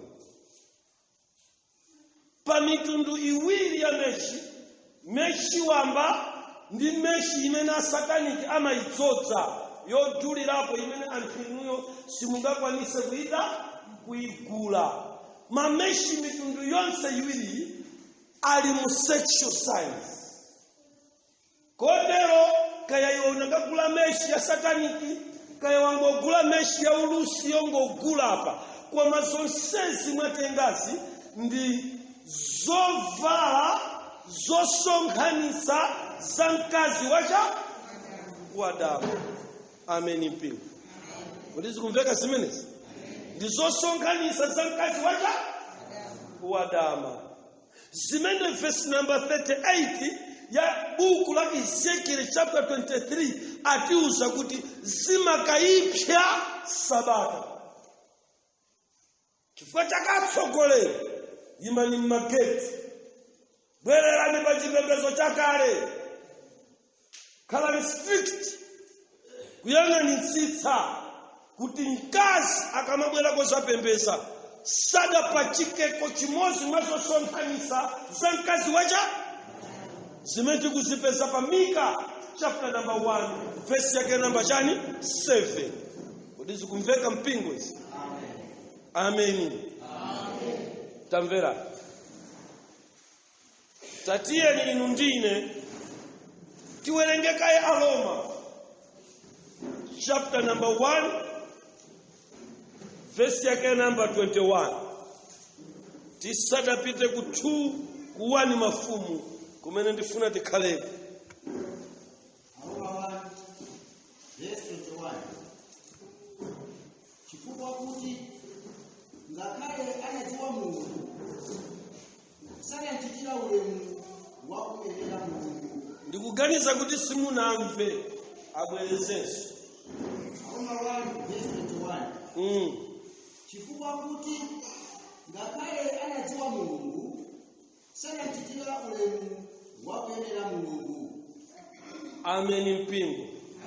Amene ndi Paulo akuti angakhale anthu mudadziwa Mulungu, angakhale anthu mudadziwa Mulungu na musunga chani sabata. Kodi mukundimva? Koma ulemu simudamuchitire ulemu oyenera ndani? Kazi kumveka zimenezi? Na chimenechi ndiye njomba imene mdierekezi akuchitiyesa chalichi ku dziko lapansi. Kuti anthu akwasiya andziwe nda Mulungu. Verse 21 ya Aroma. Anthu andziwe cha Mulungu. Sangabere munthu pano pa chipembedzo ndikusafunsa za Mulungu. Tosefe Mulungu tikunta tikundziwa. Kodi zikumveka zimenezi? koma kuti angakhale anadziwa nda sadanchitire ulemu oyenera ndani. So Satana chimene amapanga muzodzola ndi lifestyle amene anthu timakonda amangotipatsa ife kuti atichotsere ulemu wa Mulungu. Kodi zikumveka izi? Now, ulemu wa Mulungu ndi uti mukafika pa chalichi kuzapembeza. Simukuyenera inuyo kubwera kwa Mulungu mutengepo zimene mkazi wa dama amasonkhanitsa ndi kuzibweretsa pamalo pamene pamachitika ulemu. Ulemu wa Mulungu ndi uti. Simukuyenera kuvala mauniformu akuzipembezo za mafano zochitika zimene zimagwiritsidwa ntchito, zipangizo zimene Satana amagwiritsa cha ntchito. Inuyo ndiye muzitengeso zimenezo kubwera nazo pa chalichi. Pamenepa ndiye kuti ngakhale mukumdziwa kwa maulemu sunapite kwanda. Kodi ine ndikumveka kale? Amen. Kaya mukundimva mpingo kale? Amen. Ndizikumveka isokode.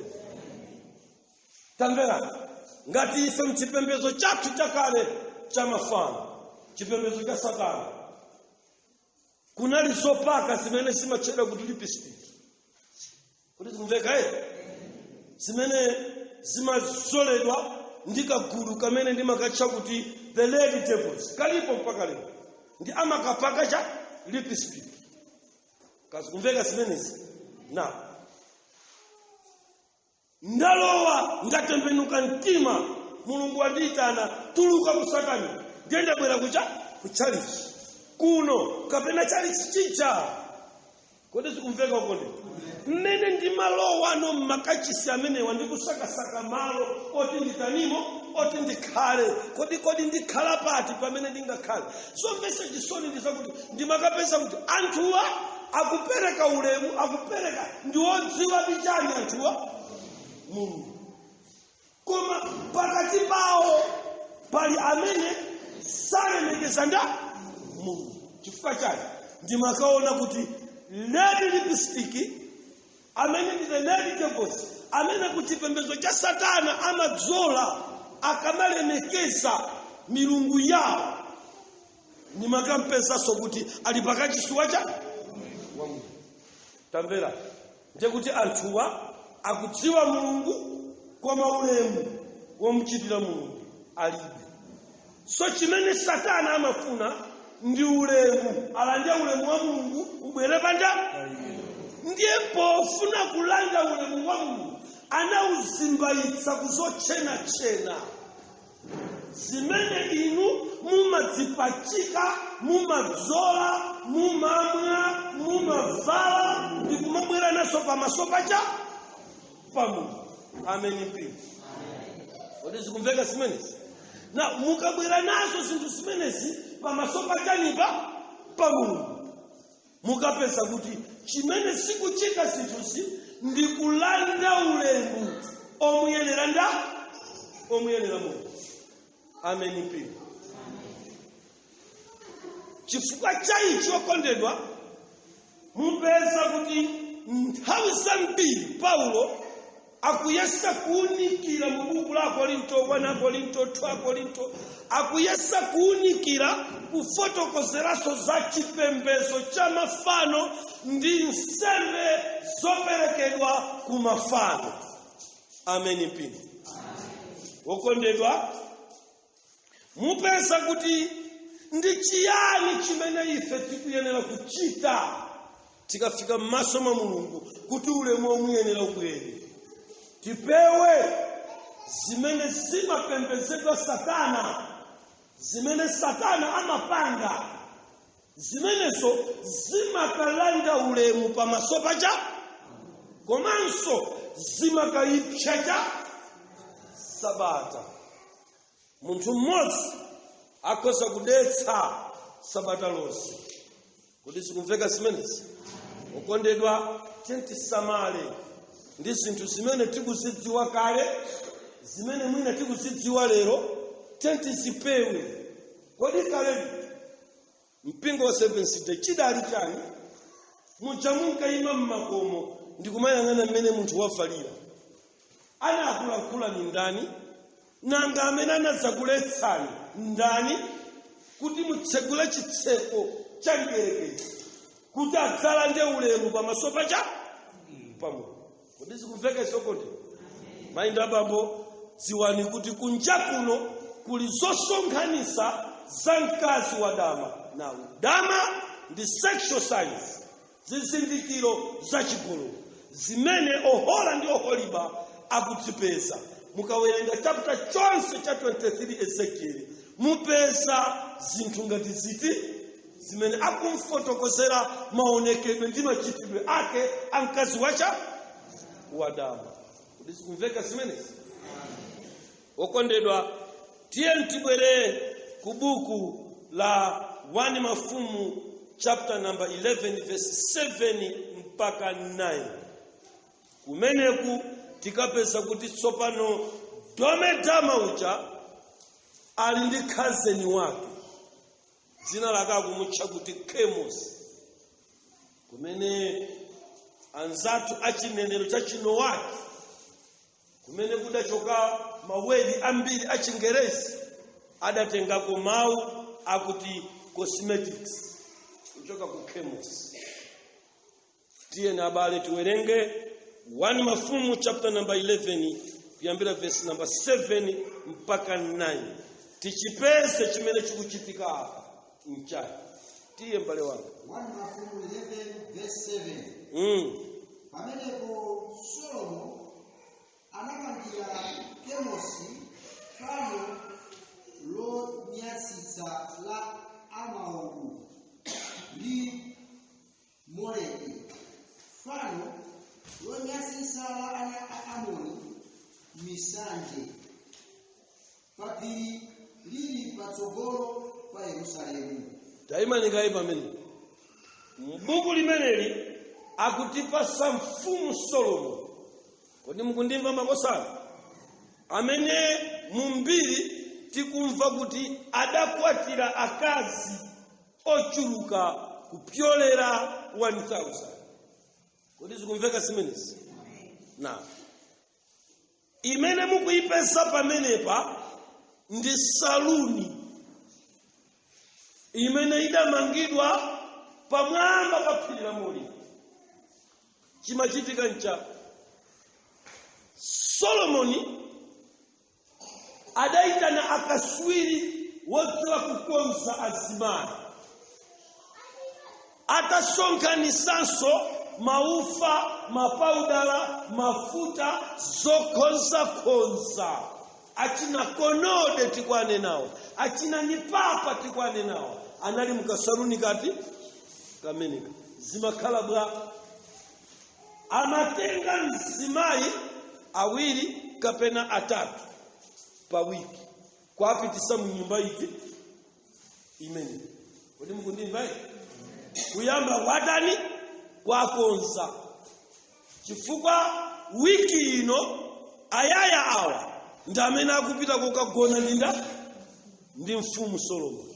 Ndiye kuti asapite mabere acha akugwa, apite bere litata, chifukwa pakati pakazi 1000 panali ena obereka kale amene anali ogwaigwa.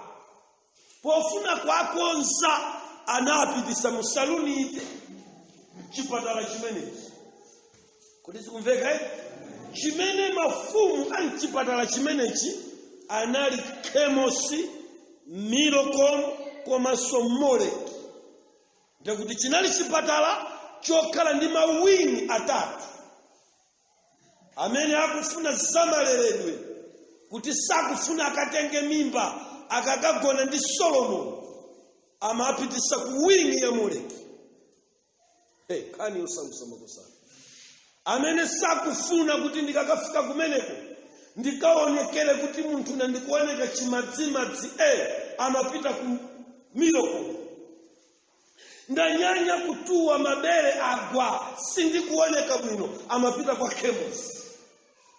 Kodi zikumveka zimenezi? Kodi tili limodzi? Mayinga bambo, zinthu zina zimene tikuziona mu nyengo ino zimene ana Mulungu tikukopeka nazo kuti titenge chiyambi chake chinali choyipa. Zimenezi ndi zimene zidampatutsa Solomon, kumgweza Solomon kuti akakhale naye mu nyengo yopembedzaso cha mafano. Zikumveka zimenezi?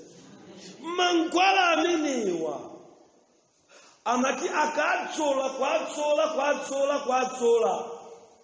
Zikumveka zimenezi? Nje kuti mabere amayima kuti nyamo.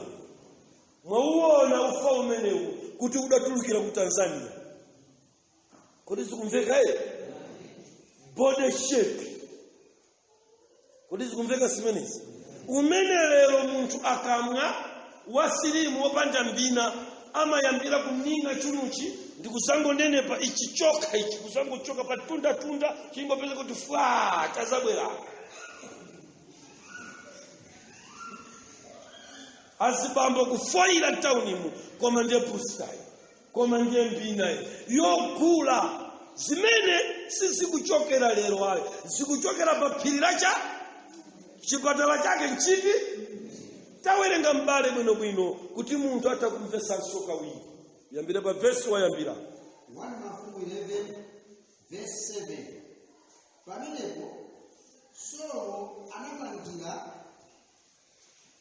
Kemosi fano lonyasitsa la Amoabu.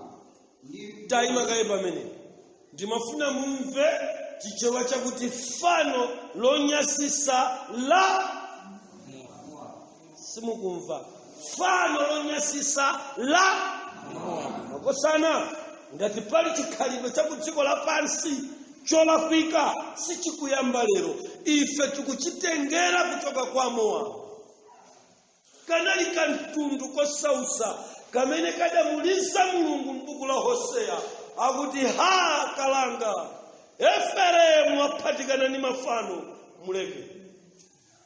Mainda bambo ndi zinthu zimene inu ndine lero tingasipepuse ndikuganiza kuti pakuti ndili pa umphawi mchaka ndikukakamira kuti iya izi nzoyipa tilibe ndalama okondedwa sindikulankhula izi chifukwa kuti ndilibe kanthu kondilibedi koma ndimati ndikupasani chithunza msanga otukuka amene mukuyenda mchitukuko cha nthawi ya pansi pano amene mukusintha matupi anu mwadzola mwayera mwakongola mmutu muli bwinobwino muli ngwe bere lobereka bere loyamwayamwa pano ndiloyima ngati la namwali woti sanagonepo mmamuna ndikulankhula ndiwe msanga wa chitukuko amene pa dressing table pako ndipo dzadza ndizosonkhanisa za mkazi wacha wadama nunena kuti ine aisi wadama pakuti ndili ndamunanga sindine hule koma wasonkhanisa ndi masexual science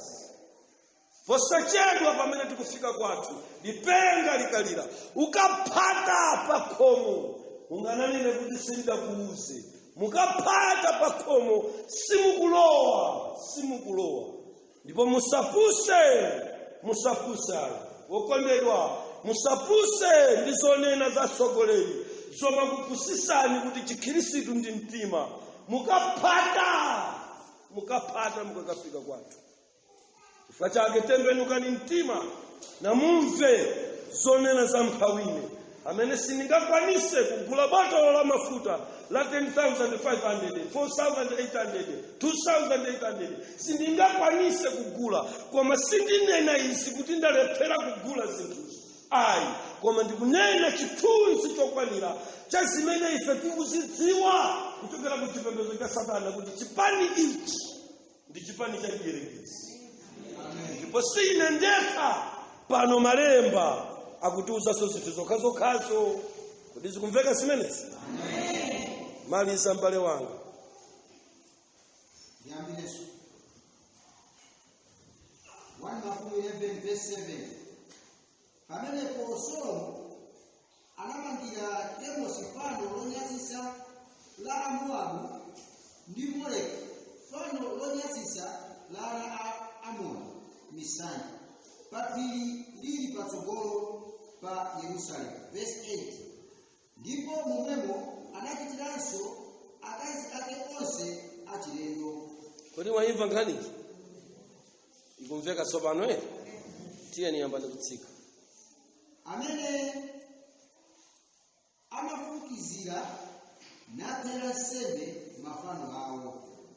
Mwayimva nkhani Now, chimene akwatchulira akazi achilendo ndi chimene chikupaseni yankho lochita proof zimene ndikunena inezi kuti ukuku kunali kusaluni, kunali kuchipatala.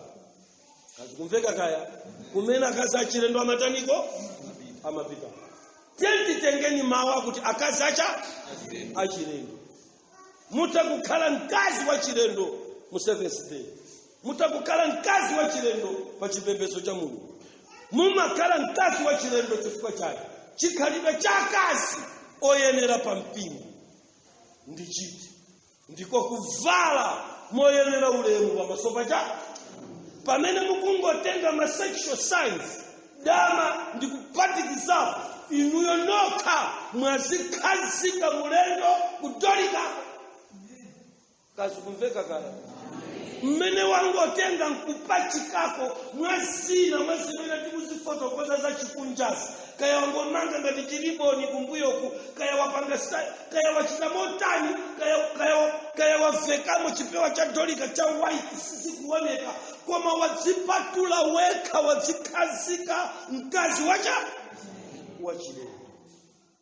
Mainda mambo mukakhumudwa tikakafika kwathu hakuma kufunsani kuti mwatipeza nali Museveni nasunga sabata natere kuti kuti ngelo tapita ni apo tikuona ngati pali mkazi wachilendo wangobwera koma ni mkazi wachilendo tapo nyinyi kumdima zichoseni kuchilendo. Mulungu akamayang'ana kudziko lapansi anthu amene akuyenda muzitukuko zimenezi amaona akazi achilendo ambiri mplanta yamu amangolo ndalendo akamasuzumira mapasi ndalendo maofesi ndalendo palipose pamene Mulungu akusunzumira amango aona ndani alendo. Koma amene otusalendo kuzipembezo tidalandira chifukwa chipembezo chathu chidatiuza kuti chikhristu ndi mtima. Kodi kumveka zimenezi? Amen mpingo. Amen mpingo. Okondedwa tiyeni tipite patsogolo. Verse 9. Ndipo Yehova anakwiya ndi Solomo kukhala mtima wake unapambuka kwa Yehova Mulungu wa Israeli. Kodi kumveka izi? Amayi ndabambo mundimvese kodi ndi phunziro ili kodi ndi umboni koma munditsatire bwino. Tamverani zimene malemba akunena pa verse number 9 akuti ndipo Yehova anakhumudwa ndi ndani? Ndi Solomo. Ndili kwa inu azibambo chifukwa ndalama zake ndi zanu, makobiri yake ndi ulamulironso wa babanja ngati mamuna adapasaso inuyo. Kodi kumveka izi? Tamumvereni nzanu pano verse number 9 akuti ndipo Yehova anakhumudwa ndi Solomo. Kodi kumveka zimene? Chifukwa iye Solomoni ndi amene amapanga organize amene amachita fund chipatala chokhala ndi 3 wing. Mbali ina ya Moleki amene simukufuna ana. Kodi kumveka? Mbali ina yokakonza thupi amene matupi chilengedwe chanu sichili bwinobwino. Kodi kumveka zimenezi? Kodi kumveka? Ameni. Ameni. Amen. Kumene kukwamiro komuku wini imene azibambo amalowanso azimayi amataniso amalowa. Chifukwa chani mbali ya miloko inali woti chilengedwe pepani ndi chula. Kodi kumveka izi? Chilengedwe cha azimayi ena chimapeseka kuti njira ndiye ikulu. Kazi kumveka akufunika abweze kuti Solomoni akakafika akaone unamwa khani osausa. Kodi kumveka izi? azibambo nawo amene amaziona kuti ndi ang'ono amapitanso kumeneko kuti akakhala azibambo akulu. Chinali ndi mawingi anga atatu. Inu mwalowa iti pakati pa zipatala zitatu. Kodi muli kwa Chemosi kumene kuli zopakapaka, God of Cosmetics, King of Cosmetics, kumene mulungu wawo wodziwika mchipembedzo cha mafano akumutcha kuti Dometama, kuchokera kwa mulungu Chemosi. Muli kuti mayenda abambo tiye titukule maso ndi kuona kuti zinthu sizili chimodzimodzi. Mukutidetsera Sabata, mukutiwonongera chipembedzo. Angelo akunyinyirika kuti adzatolere mapemphero mkati mwa Sabata. Akunyinyirika, akubwera kwa mamokokeka. Mongo tinangati ayikundingwasiya choncho ndipitabe kwa makoba, akubwera kwa mamota monyinyirika. Chifukwa akabwera akupeza kuti ulemu omuyerera mulungu.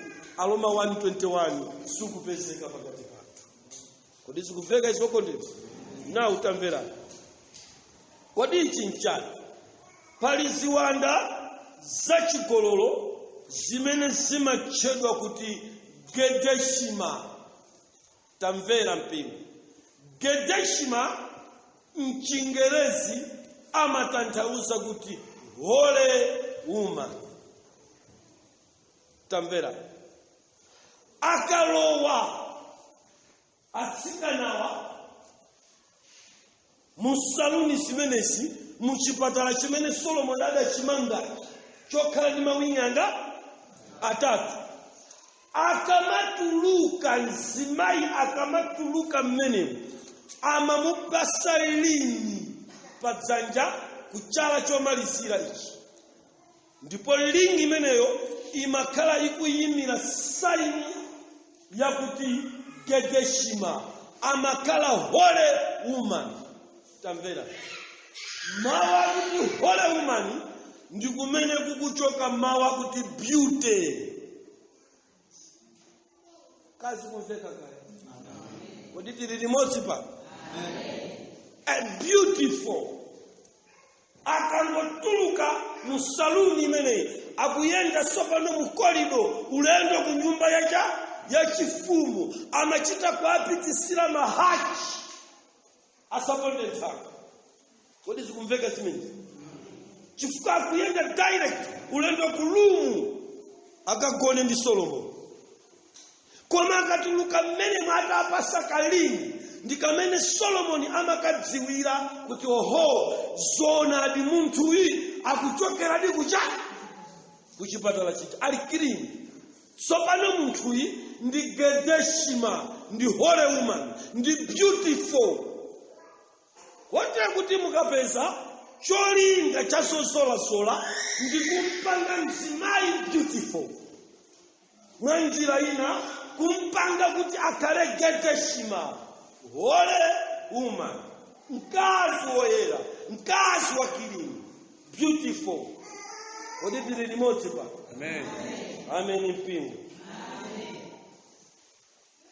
Ziwanda za Gedeshima zimakhala ndi zomwe zimafuna ngati zakulowa. Zimakhala ndi zoyitanisa. Kungochoka musaluni imeneyi ndi kupita akakathana amakhala kuti ubatizo atanikale alandira. Nthawi zonse iyeyo ngati sadzola samaziona kuti akukongola. Ndikuganiza kuti chimenecho ndi chimene mumaziona nonse amene lero mukulephera kuti musiye zozolazolazi. Mumasiya chifukwa osadzola zimenezo mumaziona ngati simukuoneka cha. Kodi zikumveka? Amen. Pali mafuta atuoti weye kudzola sikuti anthu amadziwa kuti mwadzola mafuta anji. Mwandimva?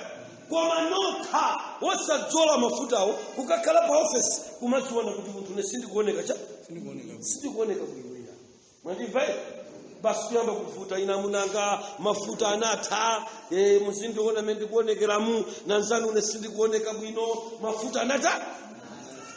Koma kunama sikuti sikuoneka bwino. Koma Gedeshima chifukwa wakubatiza wakupasa lingi ya beauty imene yachita cloud moyo wako. Nthawi yomweyo amayamba kukupasa maganizo okuza kuti sikuoneka cha sikuoneka. Amen mpingo. Kote kuti mukadzayamba kumaona kuti mene sinavale ndolomu sindikuoneka cha, mene sinadzole mafuta auje sindikuoneka cha, iniyo musangodziwa kuti munthu une ndabatizidwa mubatizo wa geteshima wa beauty. Kodi ine ndikumveka? Ndikumveka ine? Byakudaliseni okondedwa. Nkhani tikufotokoza pamenepa si amasewera.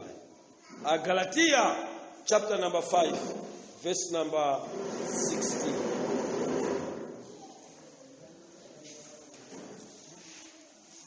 Ameni. Samalireni mpingo umenewo ukutisokoneza kwa basi.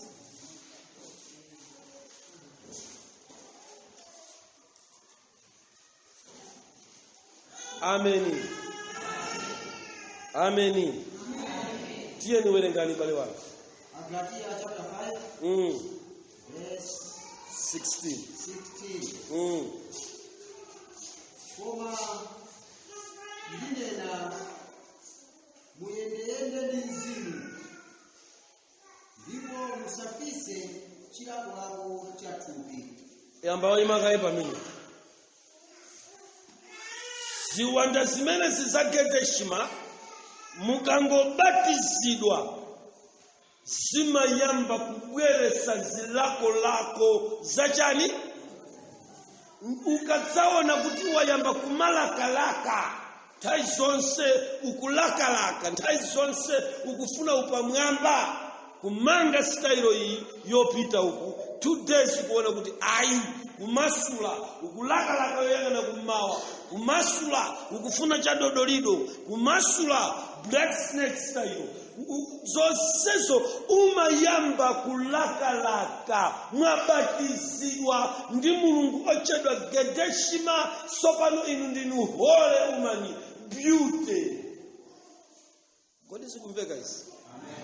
Amen mpingo. Efeso chapter number 2 verse number 2. Efeso chapter 2 verse 2. Mufika 3 mbale wangu. Zimene munayendamo kale monga mwamayendedwe aziko lapansi ino, monga mwa ukulu wa ulamuliro wa mlengalenga wa mzimu wakuchita tsopano mwana akusamvera. Ameni. Akulangiza olemba buku la Efeso akuti musayende mayendedwe monga mmene muzoyenda munayendamo kale. Kodi zikumveka zimenezi? Mayendedwe a dziko lino lapansi. Ndiphunzise mokwanira pano kunena kuti mameshi kodi zozola kodi zopaka milomo ndi mayendedwe a dziko lino kodi ine ndikumveka koma? Ndi mayendedwe a dziko lino kumene uliko, kaya uli ku China, kodi uli ku Johannesburg, kodi uli ku Pretoria, kodi uli ku Gauteng, kulikonse kumene uliko, ziwa kuti mayendedwe azimene ukupangaso ndi mayendedwe a dziko lino usazinamize kutichedwesa kukalowa mchalichi. Pita pakuti bambulo wagwa. Chipembedzo chako ngati chikukulola kupita uli mu system mu style imene wamanga mpaka uku, wapaka zopaka mpaka uku ndolo yafupika ina yaitali, wavala Black Maria gogoda uli kachovala 6 inches above bondo. Iwe usasipusise uli nkuyenda mayendedwe a dziko lino ndipo kwathu sukalowa. Sitikapezana zikute zitatu.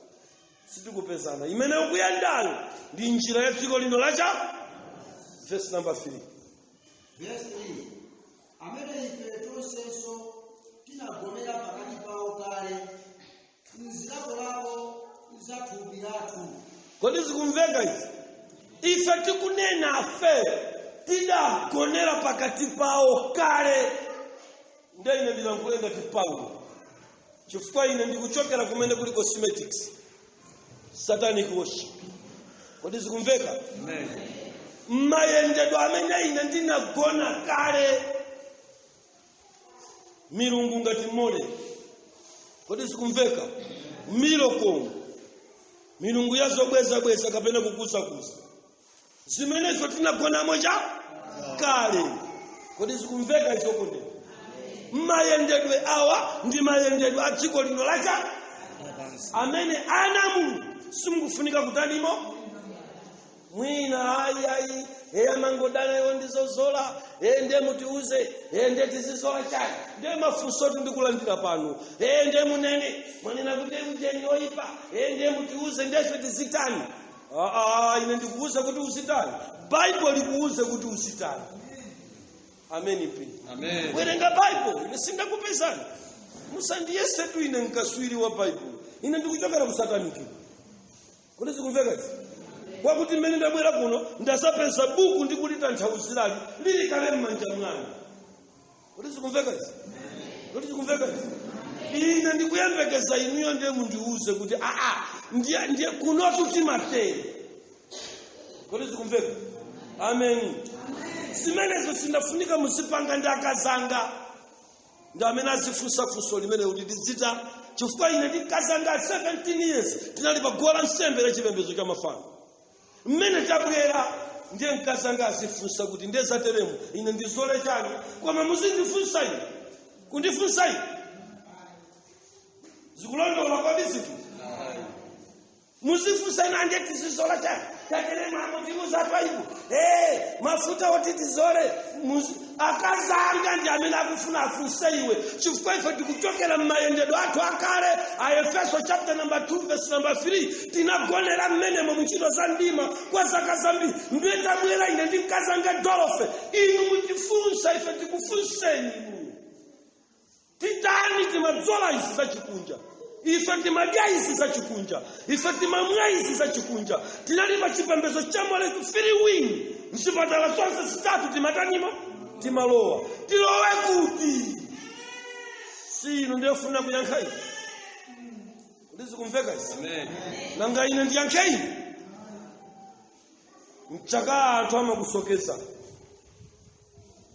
Chifukwa mukukhulupirira, mukuphunzira, mukukhala mtalichi, koma chimene mukukhulupirira eni akeni simuchita. Kodi zikumveka simene? Amen. Ndino akhristu koma Khristu simunziwa mapeto ake mukufunsa ifa alendo.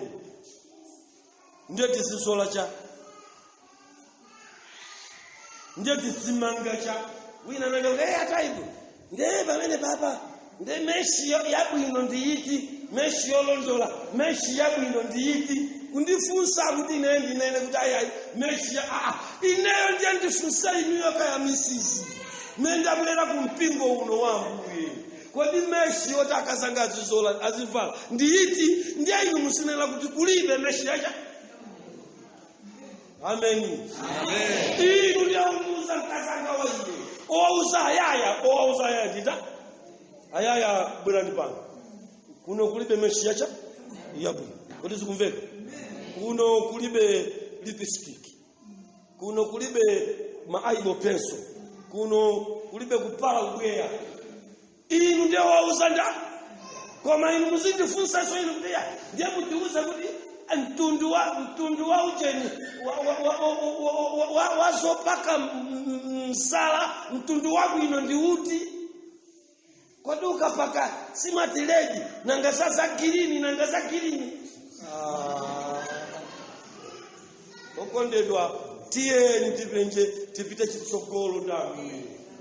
Siwani kuti chipani chimenechi gulu limeneli ndilolesedwa pamaso pa Mulungu. Amen mpingo. Amen. Mainda bambo sindifuna kupitilira ngakhale tinaliwerenga kale verse limeneli. Tentibwereni pa Exodo chapter 33 tiyambire kuwerenga verse number 3 mpaka verse yake ya number 6. Exodo 33 verse 3. Kudziko poyenda mkaka ndi uchi ngati madzi, pakuti sindidzakwera pakati pa inu, popeza inu ndinu anthu opulupudza. Ndetamba ni maima pamene.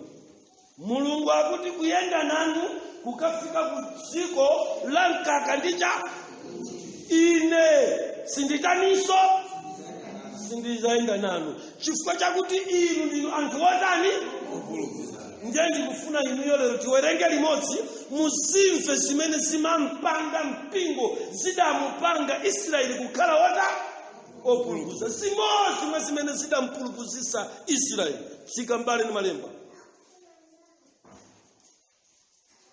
Ndingate inu panjira. Verse 4. Ndipo pamene anthu anamva mawu awa, oyipa anachita chisoni.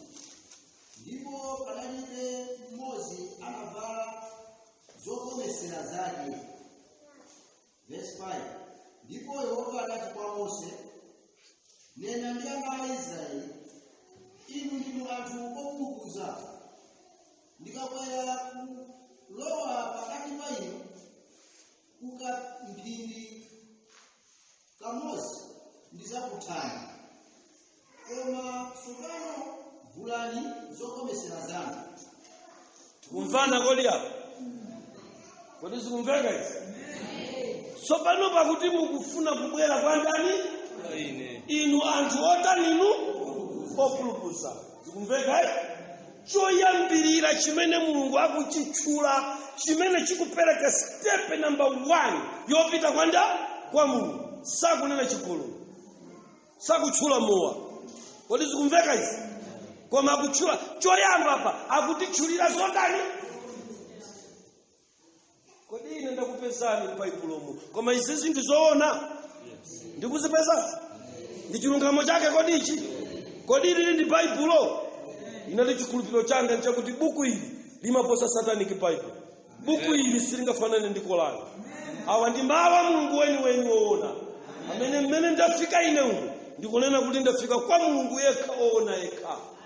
Ngati simufuna kutsatira izi, salani. Ndithu apa mbuyo akakhala patsogolo pano. Amen. Ndipo ife tikuchokera ku mdima tikakutsogolerani. Chifukwa malemba simukwayang'ana moyenera. Ndipo mukumasinamiza kuti muli ku Chikhristu, muli kunja kwacha. Mmene ndabwera ine ndapeza kuti ambiri sa Khristu. Kodi sikumveka? Ndi zizukulu za chipembedzo cha Satani. Kungoti kumene kuli Satanic temple simudziwako. Ndi kumene munda kamakata muda makalowa. Dikirirani posachedwa ayamba kumanga masatanic cha Satanic temple. Kulanta kuno agula kale malo, kulilongo agula kale cha malo, ayamba kale so foundation. Kodi sikumveka zimene? Musazivute ya. Kumeneko ndi kumene amalola zimene. Tisiye musatidetsere sabata. Musatipire masabata ino. Kodi sikumveka zimene? Amanga muzipita kumene. Amen mpingo. Amen. Kasakaniza uyuyu. Ukondedwa. Mukufuna mukutichombesa. Tabwera kopemphera koma kutita kundichombesa ine. Ndimechi yako. Amen. Amen. Amen. Kodi sikumveka izi? Amen. Sikumveka izi? Amen. Ndikhulupirira taiona nkhani ili pamenepo. Akuti muyambe mwavula kaye zotani zanu zokometsera zanu. Amen mpingo. Amen. Amen. Amen. Taimani pomwepo kanthawi kameneka tiyende limodzi chonchi. Zosonkhanitsa za mkazi wa dama.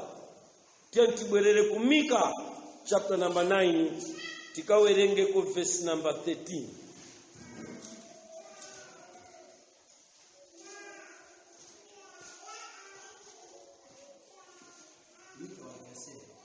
Walekera 7. Are you sure? Mika walekera 7.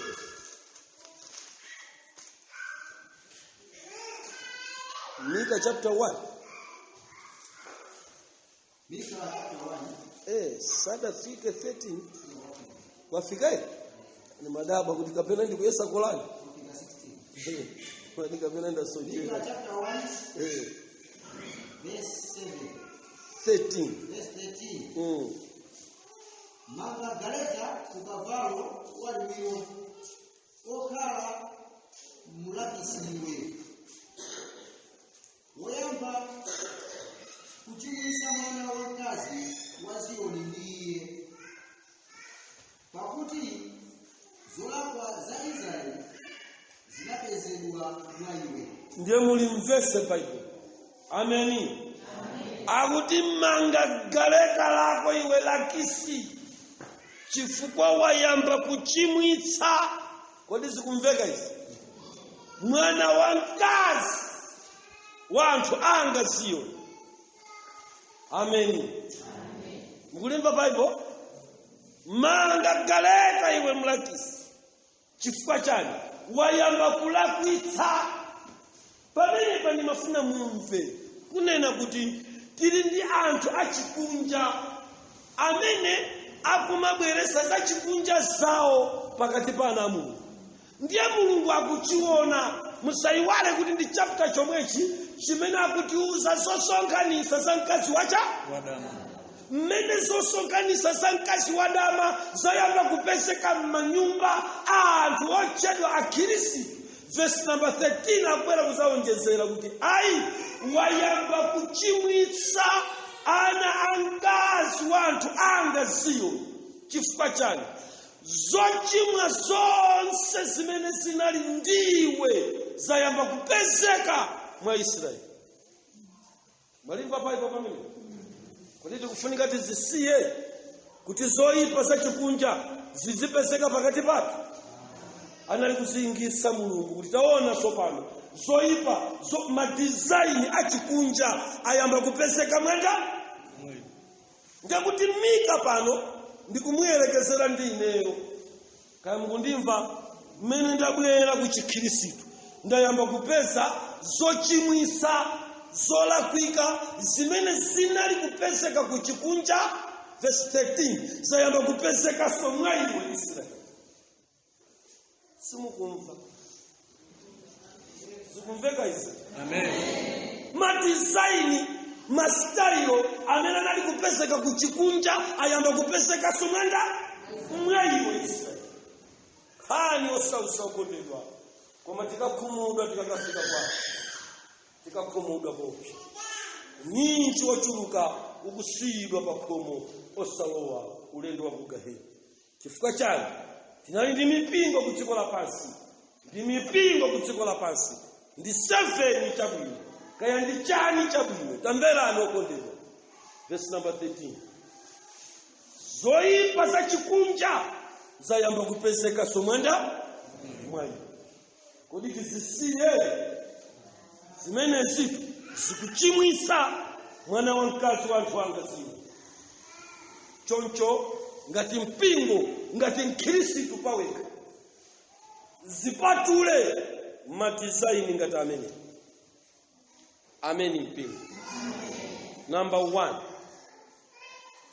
Zosonkhanisa za mkazi wadama. Kitana nazo. Tilekezera. Number 1 zosonkhanisa za mkazi wadama. Ndolo. Ezekiel chapter 23 verse 45. Ezekiel 23 verse 45. Ndipo anthu olungama adzaweruza monga maweruzo achigololo ndi maweruzo akazi okhesa mwazi. Imani pamene mmene chipembedzo cha Satana chinkapanga meeting yakuti chiwerengero cha magazi akuchepa ku dziko lacha mu mfumu wa Satana.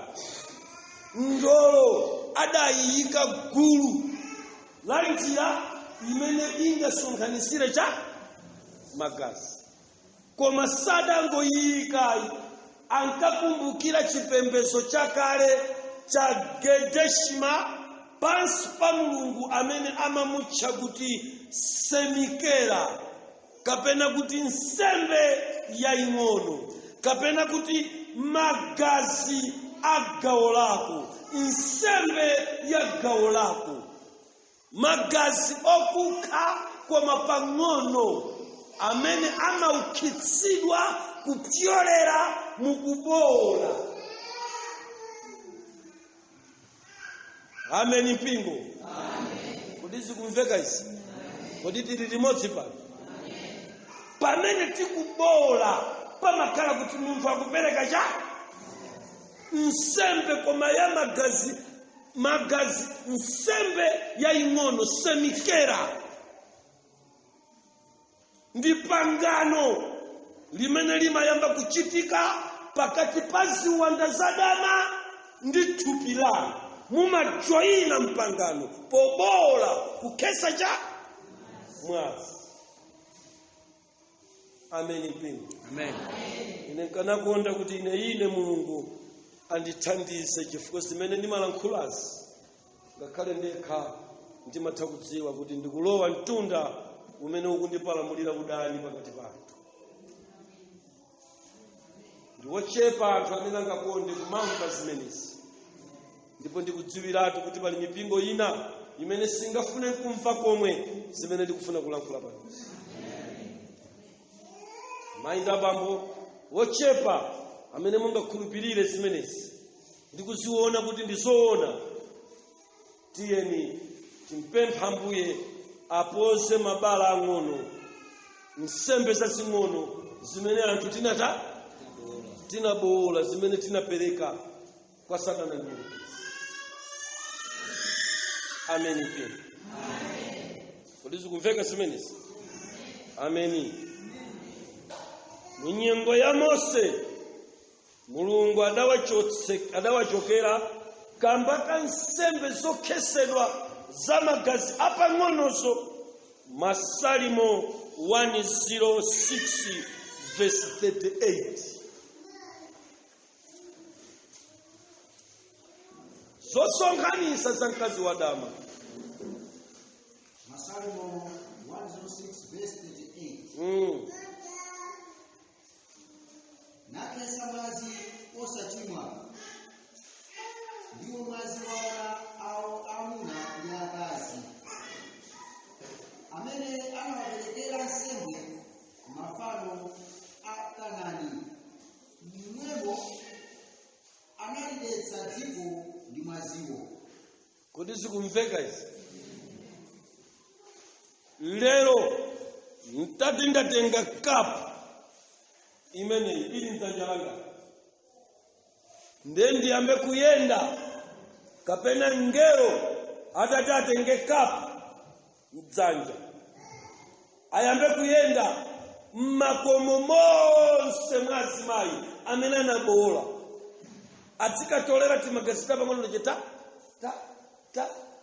mukuganiza kuti ndi maliters angati ku dziko lonse lapansi amene ngero ameneyo angasonkhanise amagazi. Bible kuti tsopano dziko layamba kuda chifukwa cha nsembe zimenezi. Chimaoneka ngati chinthu chophweka, koma mu ufumu wa Satana ulemu umakhala kuperekedwa. Amen mpingo. Sokonda akazi adama. Tatenti taona ni Yesaya chapter number 3 verse yake ya number 16.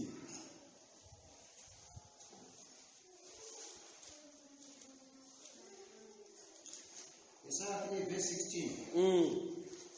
Komanso Yehova anati, chifukwa kuti ana akazi a Ziyoni angozikuza nakweza makosi awo ndi maso awo adama, nayenda ananyang'ama poyenda pawo naliza zingwinjiri za mapazi awo. Amen mpingo.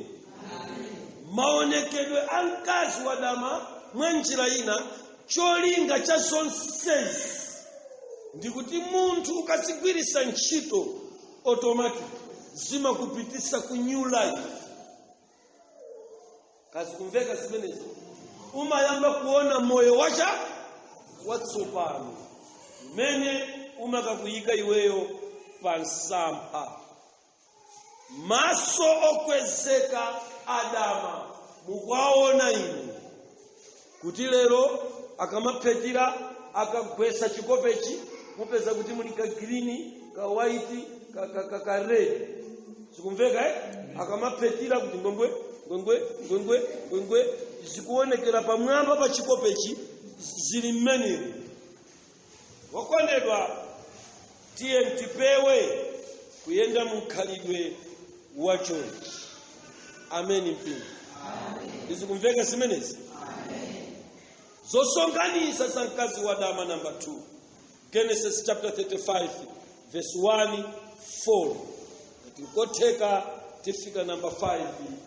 Tikafika pamenepo titseke tisiye zinazo kutsogoloku chifukwa cha nthawi.